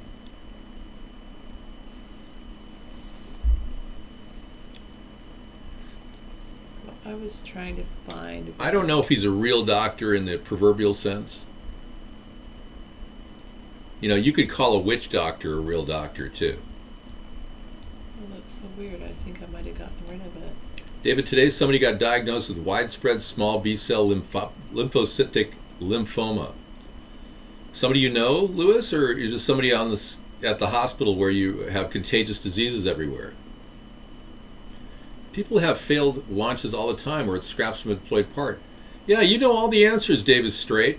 That's why it's a 5 mile by 1 mile piece of space junk. Could you name one item that's left our atmosphere that's 5 miles by 1 mile? Thank you. God. Well, let's be clear. He's learning to be a specialist. All right. I saw it on the C-scan. That's so nice. Yeah. Well, everyone sees it on the C-scan. Did you get rid of my other tones? I had No, I didn't. You know, what was that? I've got them all in technology bookmarks. The tone one? Mm-hmm, yeah. I saw a video of Rand Paul doing surgery in Guatemala. Rand is not a doctor, is he? Is Rand Paul? I thought Ron Paul was a doctor. Is Rand Paul a doctor? Technology bookmarks. It is in the technology bookmark section. No, is this it? Down There, here? yeah, I that mean, is correct. It's got so much. Theremin is one of the touch-friendly sensors. Yeah, it is designed as a that one. synthesizer. I can give you all the accesses for all of the different localities on the internet. You simply have to ask for it. My program is completely capable of responding to you in instantaneous manner. So there's Theremin. What else do you have? Well, if you go through them, they are all currently bookmarked within our registry. The sequence. If you have any other questions in chat, feel free to ask them during the show. We are your automatic answer bots for this particular segment of the Conspiracy Monday show. That's a good one. Very cool. No, Aurora Borealis is not some sort of a sex part. It's what happens when you don't have sex for too long and you look into the sky and you see HARP. Time for the Cha theme? You're right. We do need something to move forward. Here you go. Nate says, David, you do that very well. Let's stop on that track.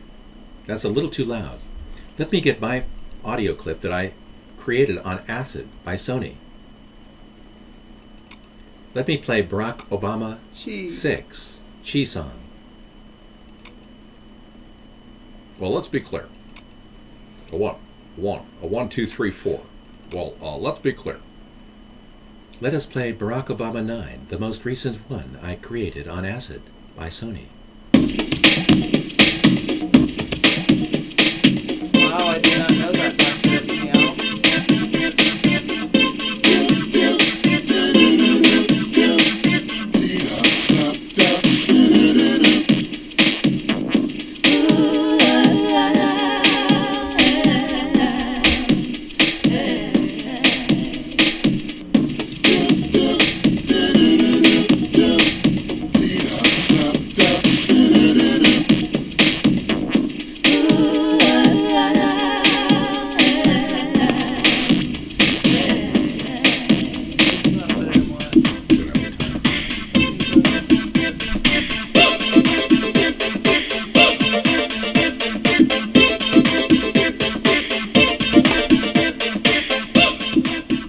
Okay, so we are right at the point where Brianna says, David, Ron Paul is a doctor, therefore he's smarter than you.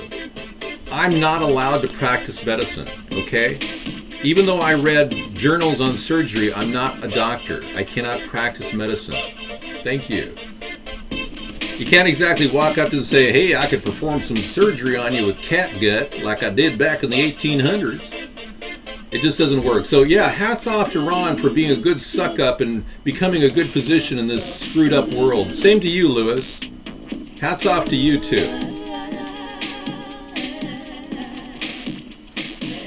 My hands are not too big for normal practice. In fact, my hands are medium-sized. They were designed to be perfectly capable of tying knots.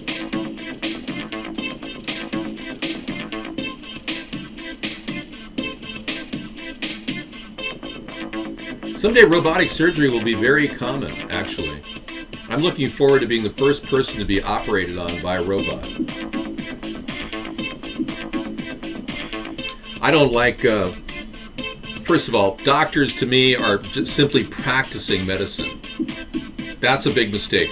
Our knowledge level in medicine is perhaps at the 5% level. We are still learning so much that to even think that doctors should charge for what they do is absurd. It's like asking a veritable moron to solve problems in an engine. Would you go up to and not talk to a retard and say, hey, could you fix my engine for me? And you go, That's synonymous with doctors and the human body right now. They barely understand what's going on. In fact, endocrinology is a field that hasn't advanced in 50 years. The same field still deals with the same issues: radiation, thyroid, hormones. I got a book that I gave somebody I know. It's called The Miracle of pulling that up. Miracle of Radiation. Radiation has been used to cure people of thyroid problems since 1925. They're still using that same technique. It's just completely antiquated. Your dentist is more like a carpenter, and he charges too much for your teeth. Unscary scarecrow. Yeah, exactly. Avoid retards when trying to fix your vehicle or your body. Dr. Crusher used a dermal regenerator on your scrotum. Case in point. Thank you. Well, this has been a really fun show. Let's try to get serious because we have to enter into what could be the worst moment of our show, which is the end. The end is near. Yeah. And what's this other chaw song? Ooh.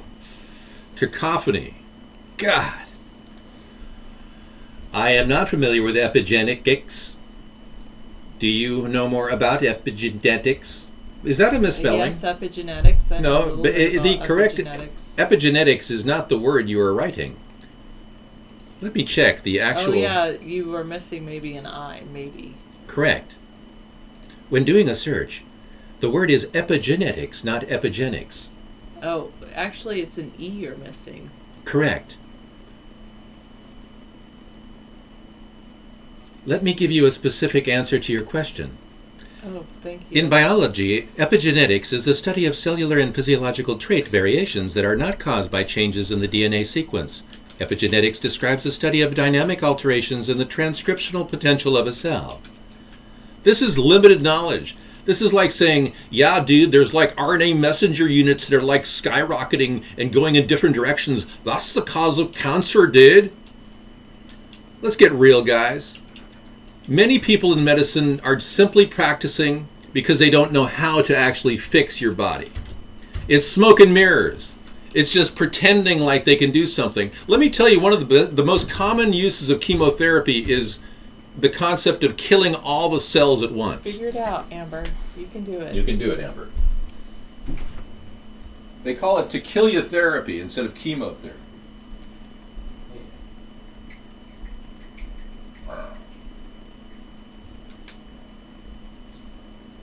There's also epigenesis, where epigenetics and robotics see developmental robotics. For the scientific journal, see Epigenetics Journal. For earth science concept labeled epigenetic, see epigenetic earth science. It's a study of cellular and physiological trait variations that are not caused by changes in the DNA sequence.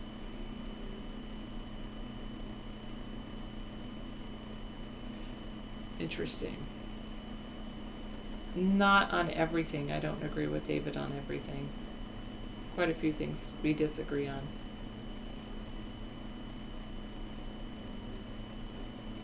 Okay. For the next 2 minutes, maybe. Horrific crash aftermath in a hospital. Please be aware. This could a man have. Was speeding at 76 miles per hour when he lost This control could of his be motorcycle. graphic. The motorcyclist hit a concrete retaining wall. He was thrown 118 feet before slamming into a gas station sign. Apparently lost control. This is and Discovery. I don't know if I can play Discovery stuff. Why don't you guys go check that out? The link's right there. Louise has it. I'll leave it, and then maybe David will play it. I do think everyone helps people. Doctors help people. You've seen it before. He lives. He crashed in a horrific crash aftermath, and then he lived. Very good. Scro, have a good evening and a pleasant tomorrow. Yes, considering that the Congress gives themselves an 11.2% cost of living adjustment in our state, and they give teachers maybe 3%, maybe. So, compared to Congress, I would definitely say yes. They have no problem giving themselves a pay raise.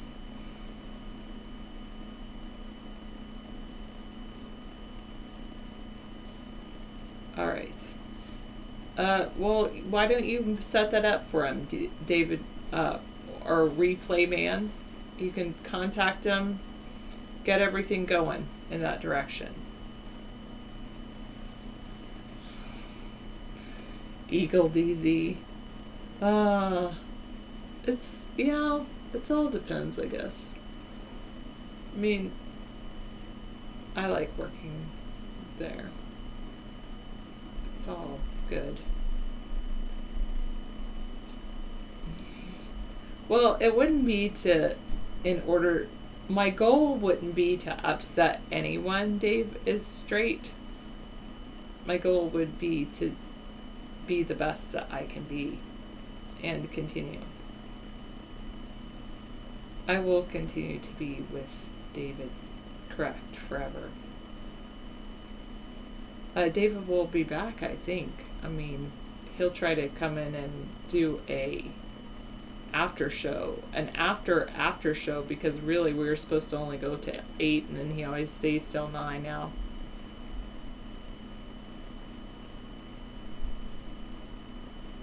Okay. Well, I don't hate anyone upstate. Oh, come on. You're still stalking Sarah after 4 years now? Who are you talking about? No, I'm just kidding. It's just a joke. Sorry. Okay. I just thought I'd... confused me. Well, Nobody's stalking me that I know of. Except for you, maybe. I'm not stalking you. I'm just kidding. Oh, you're wonderful. I don't have any money. I have happiness. Yes, that's what makes the world go around. Happiness, love. I got into the lotus position today thinking, I was in the lotus position thinking how wonderful my life was. Isn't that nice? It was great. I started to levitate. It was fantastic. Wow. Yeah. Of course, I was floating in the water, but, either way. Okay. He gets what? Are working? Double the hours for the shows because he gets lonely while you're working. Oh, yeah. Well, maybe that's why he's doubled the hours for the show. I know he's doubled them since I've been working. That's true. Thank you very much, Scissor Fight. He sent me all these music links. So don't delete that email. I won't. Jesse Ventura Fax says, yes, doctors get paid per consultation and they are holy and unquestioned. So why wouldn't they deliberately fail to do you good while giving you a problem that requires more consultations? That is what is known as the divine doctor deception. Thank you, Jesse. So true. I appreciate your input, man. The medical field is a very, very illegal industry. The reason why I believe that it's illegal, and you might as well call these medical professionals medical pro-criminals, is because they are the only industry in the entire country that is not regulated by contract law, which says you have to charge the same thing to everybody, no matter who they are. It's protected under the Equal Protection of the Law clause. And equal protection of the law is not happening with medicine. If you go to a doctor, they could charge you $1,500 for 1 hour at the ER. But they could give the entire consultation for free to somebody else. So it's not fair. It's just illegal. And they're committing a crime, I believe, by doing that. Well, a lot of the problems that have happened throughout the world have been fixed, and then we forgot we fixed them. But the thing is, Dave is straight. If prices are negotiable, right? Well, tell me the maximum price for it, and then we can negotiate down from there. It should be the same for everyone. All right. All right. Frankly, Brianna, I wouldn't go to a doctor if I was in a car accident with acute critical care. I'd rather go to a witch doctor. Do you know that 360 people were infected with contaminated AIDS-ridden blood during the early 1980s? Well, do you know that Elizabeth Dole was in charge of Red Cross during this time period? Elizabeth Dole oversaw a period where hemophiliacs died left and right because they didn't check the blood supply. No, I'm just saying, you're going to get tainted blood if you're in a car accident. Insist on salt water instead. Most trauma care situations can be dealt with D5W, which is salt water. They don't need to give people contaminated blood when they're in a car accident. I'm just telling you. It's a fact. The biggest cause of death from car accidents is losing blood volume. That could easily be augmented with water, salt water. Seriously. Oh, you might want to watch this video. Thank you. All right, with that, I'm going to say goodnight. Thank you. Have a wonderful evening and a pleasant tomorrow. Okay, good. Thank you, Sarah. I will be wrapping up the show shortly. I'm going to segue to this truth about vaping. Looks really interesting. Cool. Excellent.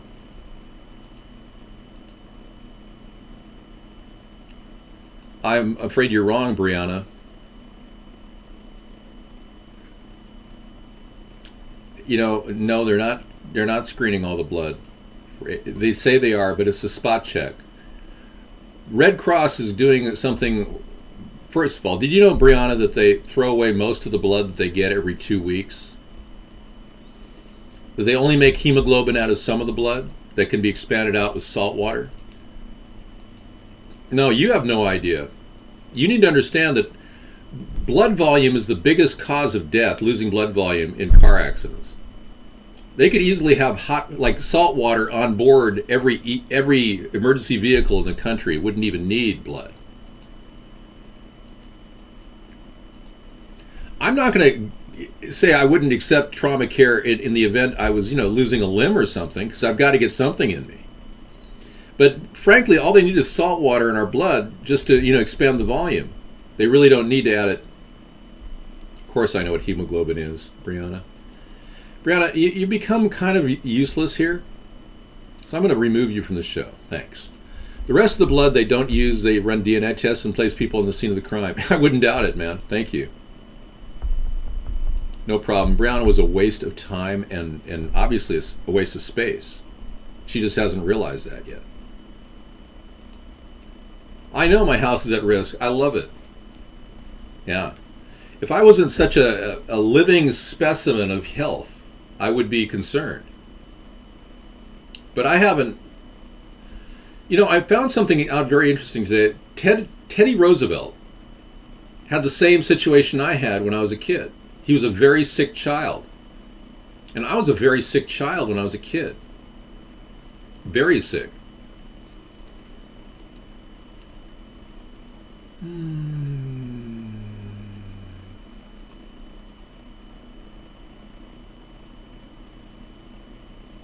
People die from medical mistakes.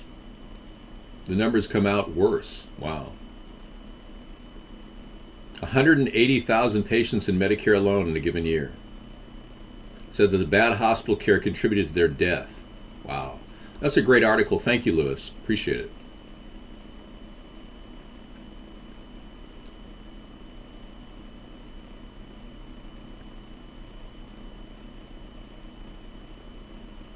Well, I didn't have any illness past the age of, 17. By the time I turned 17, I got pneumonia for the third time. And after that, it's been no illness at all. Knock on Formica. I know you are, Lewis, and I know you're a good potential doctor. I can sense that. No, I just think being ill as a kid gave me a lot of resistance to illness. I did have walking pneumonia when I was 17. But I had pneumonia 3 times in my life.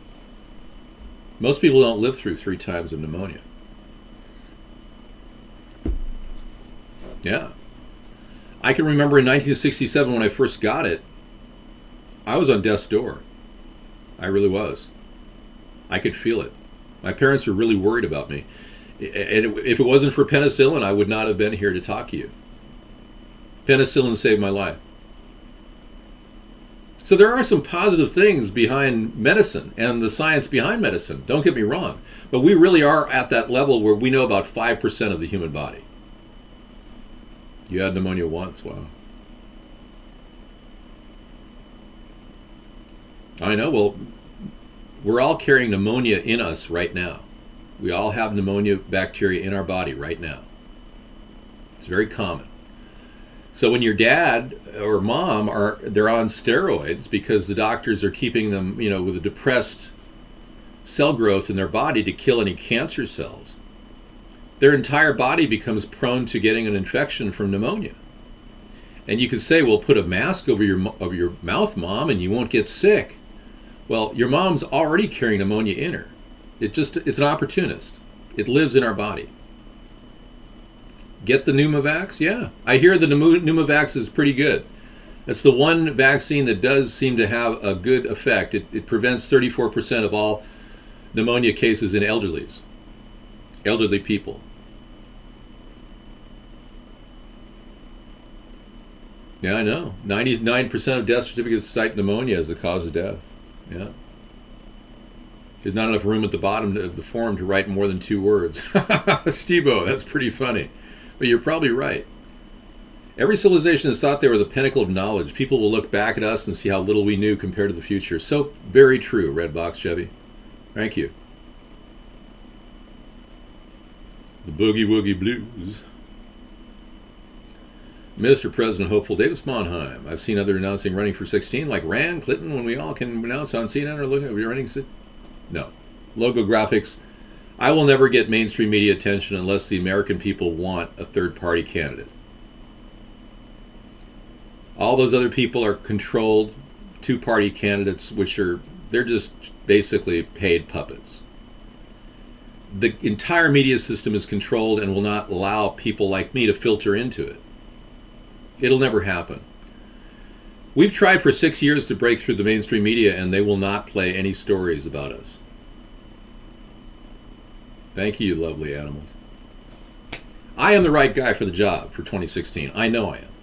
I can feel it. But I need to migrate to the mainstream media, otherwise I will never... You may write my name in, and I appreciate that, but I will never be able to even get on the ballot in any one state. And not getting support from the people of America because they're too busy or diverted or or drugged or whatever you are, shows me that the American people don't have the will to build a third party on their own, especially without any mainstream media attention. So it's really an exercise in futility, and this whole show has been an exercise in futility for some time. That's not the mainstream media, Dave. The mainstream media is a major network affiliate of ABC, CBS, NBC, CNN, or Fox. Made me dizzy thinking about bad doctors. Oy vey. Yeah, I know. Yeah, well, we need a brand new voice in American politics, and I'd like to be that voice. But I can't be that voice without you, the American people, spreading the word rapidly and in time to reach the 2016 election. I'll still be running in 2020, so I'm not going to give up. I've never given up. Giving up is not part of my vocabulary. Wow. Yeah, I heard about the fine over missing dog posters, yeah. Yeah. The real problem is most of these people, like Rand Paul, he didn't even expect to be running for Senate in 2009. No, I'm not giving up. No, not at all. I'm asking you to get me on the ballot in your state. I might just do that, Dave. Yeah, I might just run against Jay. I haven't decided. I can run for governor in Washington and run for president throughout the rest of the country. I know, Central Hub. I'm all aware of the CIAs and their involvement in the mainstream media. Bottom line is I've outthought all of them. So I do believe I will be in the mainstream media someday. I do believe that I will be a president of the United States someday. I really believe that. Because I know that I have worked through the chess, all the moves, every single move, and I've actually predicted the outcome. And right now I'm sitting in the proverbial catcher's mitt of a country that'll be on the verge of a revolution of sorts, a possible martial law coming up, because of a convergence of factors that are coming to a head right now. Now, they've faked the economy for years.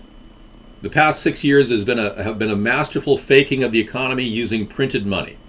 The Federal Reserve has printed up close to $20 trillion over a 10-year period and given it to all kinds of too-big-to-fail companies and just speckled money everywhere in the Wall Street.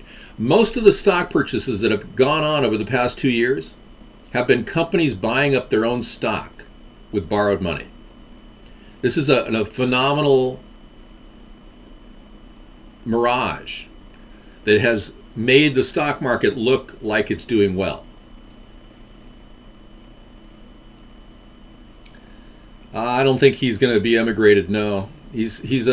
Unfortunately, he's too drunk to do anything.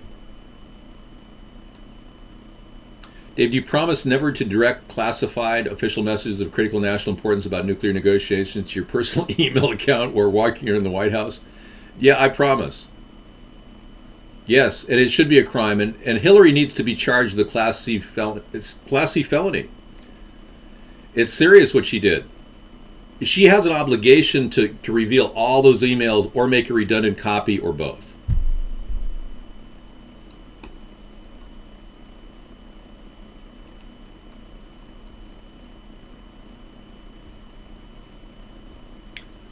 Okay, community-acquired pneumonia. Yeah. I don't believe it. The science isn't there. We all have pneumonia in us right now. That much is true. I know, you rub your elbows at the top of the Fed, you get almost unlimited bank accounts. Lovely anime heels. Hello, welcome. A case in point. The CEO of Key Bank is on the board of governors in New York for the Federal Reserve. He was given a $40 billion loan in 2009. And you'll notice that key banks popped up all over the country. New construction, the whole deal. Well, that's just a joke. I mean, they can't even keep their employees running on the income from the bank itself. It's all based on printed money. Yeah, I can talk about the market in which I've never invested because I chose not to invest in something so inflated. Last week, we got a great link in our show. Our Delicious library has delicious.com/America's Third Party has a great link which talks about the derivative markets and how much money is actually out there. And I'm going to show you something that'll blow your mind. There's potentially $1.2 quadrillion at risk.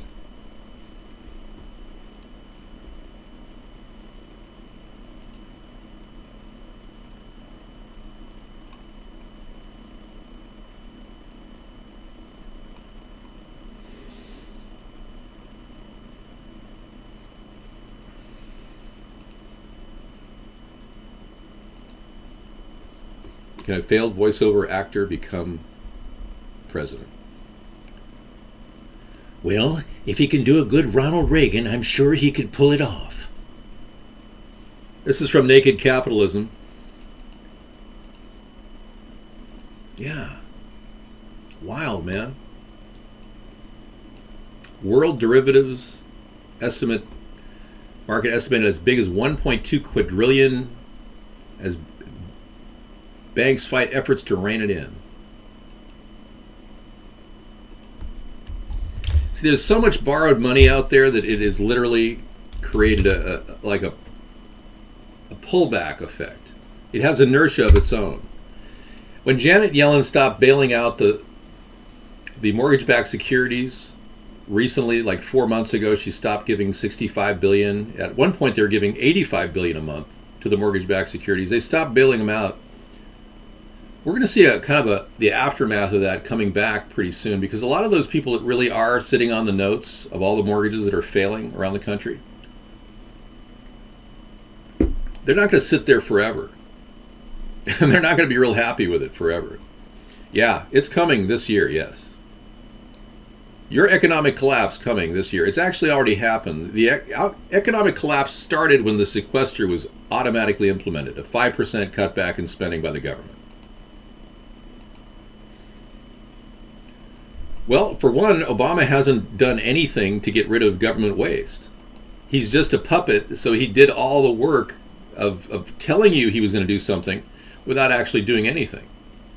Remember when Obama said, we're going to cut $1.7 trillion off the budget?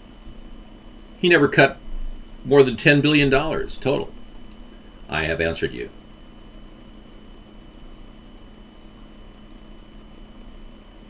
They have a retirement account, yes.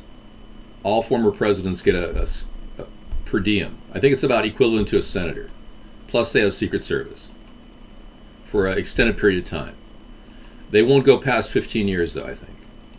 I think Nancy Reagan still has Secret Service, though. Abraham Lincoln was the tallest president, 6'4". I would match him. Central Hub says, Dave, like me, you're obviously Scandinavian, and we're basically honest people in a world of liars, cheats, and crooks. Yeah, you're right. Good way to put it. I'll tell you what I think.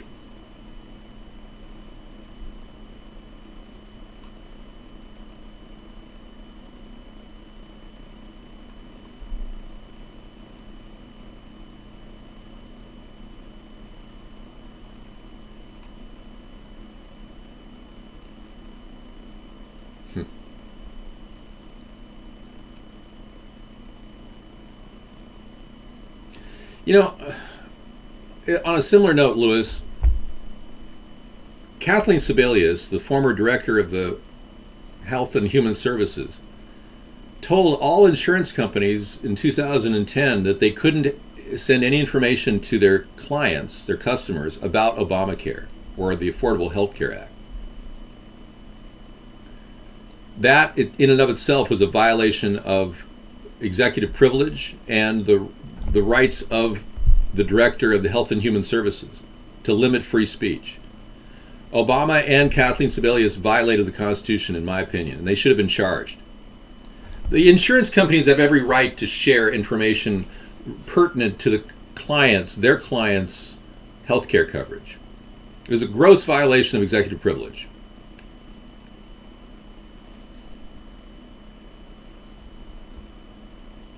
I believe that all medical facilities, all medical insurance plans are continued on for all former presidents as well as senators and congressmen.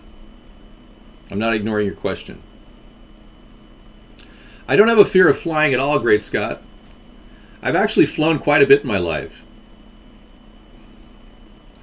I will restrict my flight travel because of the terrible crash that recently occurred with the French Alps crash. And I don't believe that there is any evidence whatsoever that that plane was caused by a co-pilot. There's not a stitch of evidence, in fact, that the co-pilot landed or crashed that plane into the side of a mountain. There is no evidence that the co-pilot locked the pilot out of the cockpit either. There's not a stitch of evidence. Great, we'll take a look at that, Pockets. Thanks a lot, I'll check it out. Very cool. Bank of America sucks. It's a 30-minute video. Oh, it's part of the American Dream series. Okay, great. That'll be worth looking at. Thank you. Well, whether it was shot down or not, it wasn't a co-pilot crashing a flight. That's for dang sure. And you know, the missing MH370 flight that they never did find, where somebody somehow pulled a cell phone out of their butt and wrote a text message on a network that cannot be hacked. Diego Garcia from the MH370 flight. Somebody apparently pulled a cell phone out of their butt and made a text message. That looks legitimate. So if they bypassed that plane and somehow put it over in Diego Garcia for a while, that was something that was, you know, I don't want to fly at any time when we don't have control of we don't have security over the auto navigation systems in our planes. So until we have a lock box, like Al Gore used to say, a lock box over the actual auto navigation system, I won't be flying it in a plane. No, I can't go on Alex Jones. I cannot discuss conspiracies whatsoever on his show. I can talk about him here on our show, but I can't do him on his show. He makes $9 million a year, and no one knows who's paying his bills. And his sites, Prison Planet and InfoWars, were created by Lockheed Martin, Skunk Works Productions. All of that's been hidden from current view. You can only see it at archive.org, but it's there. And I can't go on a show that's run by controlled opposition. Sorry. I haven't traveled the world at all right now. I mean, I've been to Mexico and Canada, but I haven't traveled the world because I don't want to travel by plane anymore. Ever since 9/11, I don't trust the flights. And I think I have a damn good reason not to fly. I can't go on Jesse Ventura's show either. Yeah, he's also controlled opposition. When he got that multi-million-dollar settlement from Chris Kyle's family over some defamation case, it was pretty obvious at that point that Jesse's on the money thing. I don't have fear. I have the greater goal of retaining my life so that I can pursue this third party. It's far more important to me. Traveling to Guatemala is not as important to me as preserving this third party and not dying. And you know, the last thing I'd want to do is get on a plane and see everybody take down because I'm on that plane. No, I'm not going to travel to Japan anytime soon after Fukushima is spilling radiation into the ocean at alarming rates. Oh, I know, Hugh. You can believe whatever you want about flying. Whatever. I don't know. I know that I'm in command of my steering wheel on the car. And I know how to drive, whereas I'm not so sure the pilots do.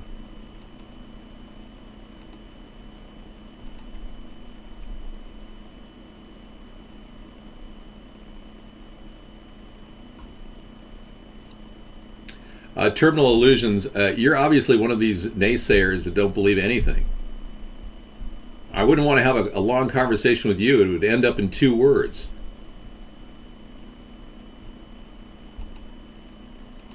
Yeah, they say the Illuminati killed him, yeah. Paul Walker was a really great guy. That whole story of his car accident is totally weird and hard to prove. Why would he make a hard right turn and blow out his hydraulics on a brand new, what was it, a Ferrari? Why would that even happen? And why was there no investigation into the mysterious death of Paul Walker? Yeah, very weird. Or recently, look at Andrew Getty, how he was killed with some sharp object in his rectum, bled out. You're telling me a guy with $2 billion can't afford a doctor to come to his house to help him with his bowel movement? Look at Paul Wellstone. Yeah, another classic case of a guy who spoke up and was killed in a plane crash. Good point, Upstate. I'm glad you remembered that.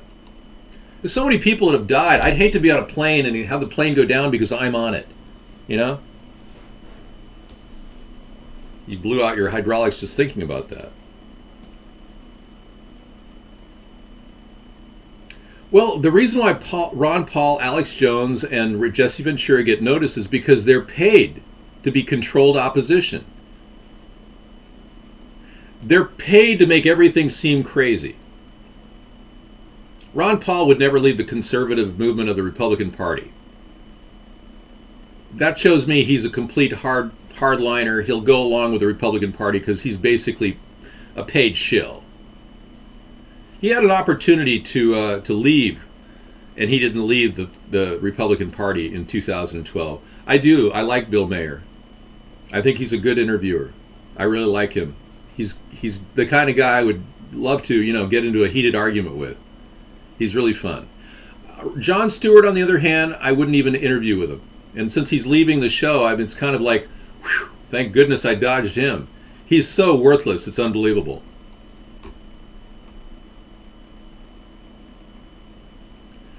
Terminal illusions, you are clearly hook, line, and sinker part of the problem. You can look into the church all you want yourself.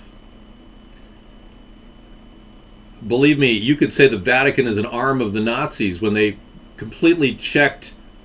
They brought how many Nazis over from Germany after World War II into Argentina through the Vatican rat lines? I mean, you can look into churches, political structures, the power elite. You told me that I had no reason to look into the Illuminati, when the Illuminati isn't even a word that I can validate. It's just a metaphor for a lot of really, really rich people. Okay? Yeah, Alex Jones makes $9 million a year, and it's not off of food supplements. Yeah, but I'm not a Vatican assassin. No. In fact, I would never do anything against that church because, frankly, I was baptized into the Catholic religion. But I'm not Catholic anymore.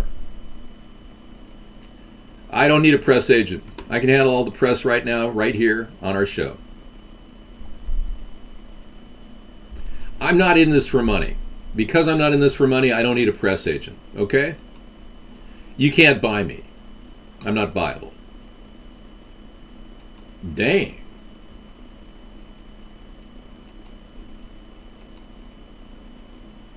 Yeah, back in the day, I would be dead right now, yeah. There was a time when anybody spoke up. Let me tell you a little story here, kind of like sitting around the fireside chat, except we'll be a chemtrail harp side chat here, okay? Help us grow, yeah. Back in 1920s, 1930s, there was a competitor of Franklin Delano Roosevelt, and his name was Father Coughlin, and he created a third party back then. He had a listening audience of 30 million people in a nation that had only 100 million people. 1/3 of the country was tuning into the radio and listening to Father Coughlin every night. And Father Coughlin didn't want us to go to war. Father didn't want the war machine of World War II to ramp up. He was an anti-war guy. Well, so many people supported this guy that he thought he'd be able to, run for president. Well, when FDR became president, he told Father Coughlin that he couldn't broadcast his radio show anymore.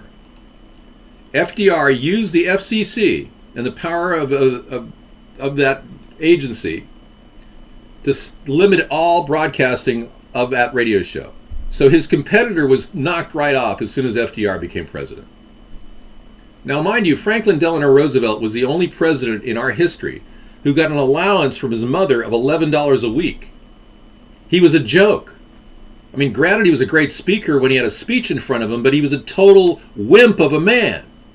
And instead of taking on Father Coughlin in a direct debate, he got rid of his ability to broadcast on the air. So Father Coughlin said, okay, I'll take my list of all my people, and he wrote them all letters, right?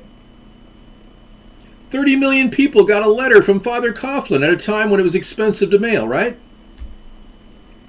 FDR invoked the rule that the postmaster can restrict letters and said, no, you cannot use a postage stamp on your letter. Oh, I overmodulated, I'm sorry. Well, the reality is I'm going to be leaving in a second, so you don't need to worry about my overmodulation. I'm done here. I'm wrapping it up in 2 minutes, all right? But they couldn't even get a letter out. This is the origin of the third party. This is it. Unbelievable. This is what they did to Father Coughlin. What have they done to this world, folks? What have they done to this nation? The Truth About Vaping, Episode 1, Why They Hate Us. Okay, we'll play that for you. Thanks again for coming in. Tomorrow's Truth Tuesday. Thank you for your input, all of you. We will talk about Jade Helm. In fact, I could talk about Jade Helm all night tomorrow night. Many of you are extremely concerned about Jade Helm, as I am too. Thank you, Redbox. I'm always here, don't worry. And I'm going to let the guest in tonight to chat as well. But tomorrow night is Truth Tuesday, where we really take on the facts. Energy could be much more efficient. We could have cheaper energy. These are facts we'll talk about tomorrow. Our cars could all get 100 miles per gallon. Dave, you didn't let me talk. I waited 3 hours. Well, thanks for coming in. I'll respond to your next statement. 860. We'll talk about the Michelle Obama situation. I know, and I wouldn't turn guests off if we didn't have a spamming problem when Sarah was in earlier. Okay, horrific crash aftermath in the hospital. Okay. 11 minutes of that? Okay. All right, thanks, Lewis. I know, I want more people to watch and interact, so we're waiting for a guest 860 to say something. He's typing it right now.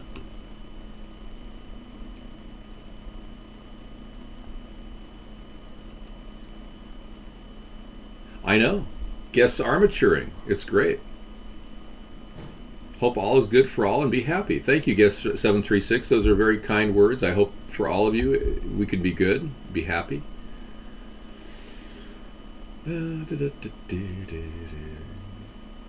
Tomorrow we will debunk MH370. There's nothing to debunk. The flight disappeared. The truth is something we'll talk about tomorrow. Hey there, Candy Rain.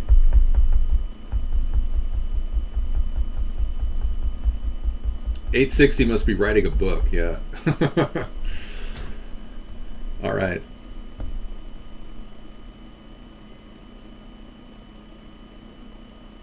Well, actually, MH370 landed in Diego Garcia, as evinced by the cell phone up the ass situation. When they had a direct signal from one of the people that was on MH370 from Diego Garcia, we know for a fact that they are on, it did land there. Yeah, well, they have control over the auto navigation systems on these planes. They can land them anywhere they want.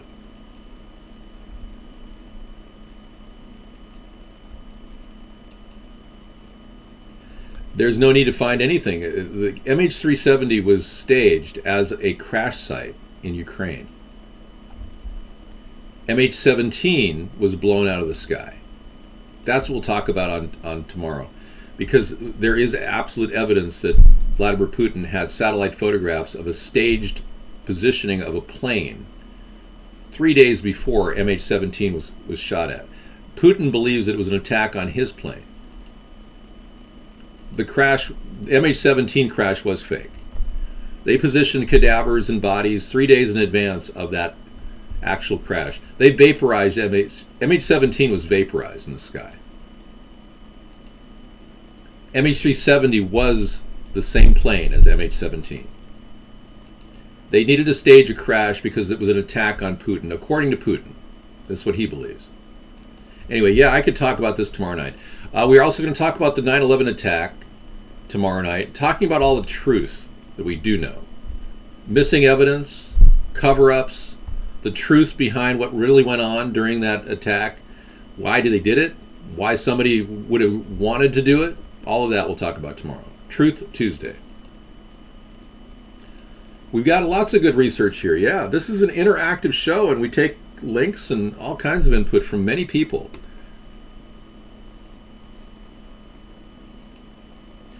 Unscary Scarecrow just saying, yeah, the deal is they won't let anyone in, and it's up to you to stop that. If you can't have a nation with an opportunity for a good, honest man to become president, then you don't even have a nation. You have a corporation run by thugs. If you want to submit to the idea that politics is run by money, then you've pretty much given up on your nation. You don't have a nation. I believe that I deserve an opportunity, yeah. But it's completely run by thugs now. And we'll talk about JFK tomorrow. We're going to talk about the assassination of our great president, JFK. Yeah, MH370 also accomplished a secondary goal. The fact of the matter is, MH370 gave the property rights to Jacob Rothschild for a chipset that was developed for the UAV systems, unmanned aerial vehicle systems. So when you look at MH370, you pick up all kinds of strange, weird connections. Okay, here's the link to the hijacking of MH370 and the guy with the cell phone, in case you want to research that. Unless, of course, it's been completely scrubbed. Yep, that's the story there. And the Rothschild connection to MH370 is very interesting. Save money and eat right, that's right. Jacob Rothschild has the only ownership now of a chipset from a group of people that died on MH370, which were the Freescale Semiconductor Group, 4 of which shared a patent with Jacob Rothschild, the person in the picture there. So that link is there too to look at. Well, if there's a Warburg connection, there's a Rothschild connection. So you can look at all these things in your spare time tonight. We have a lot of links that we can give you guys to validate stuff that we talk about in our show. So when I do these shows, it's not like I'm coming off half-cocked. We have done a lot of due diligence to pull up information that connects the dots. So a lot of you are getting more and more aware by watching our show, and that helps. It really does. Eat bad, exercise hard, get a heart attack, and die of cancer. Guys, good night. Thanks for the good wishes on Scary Scarecrow. The Daddy Warbuck connection. Cockroaches of humanity, man. We're going to save it all for Truth Tuesday. But yeah, that's all coming tomorrow night. All right, this has been great. God, we are really seeing more and more people becoming aware, and that's great. Whether you believe what I'm saying or not, or want to just research it yourself, that's fine. At least you're opening your mind to an alternative. A vote for a third party in this election is not a throwaway vote, folks. We're not splitting the vote. We're actually giving you another alternative that will somehow find common ground between conservatives and liberals in the center of the political spectrum.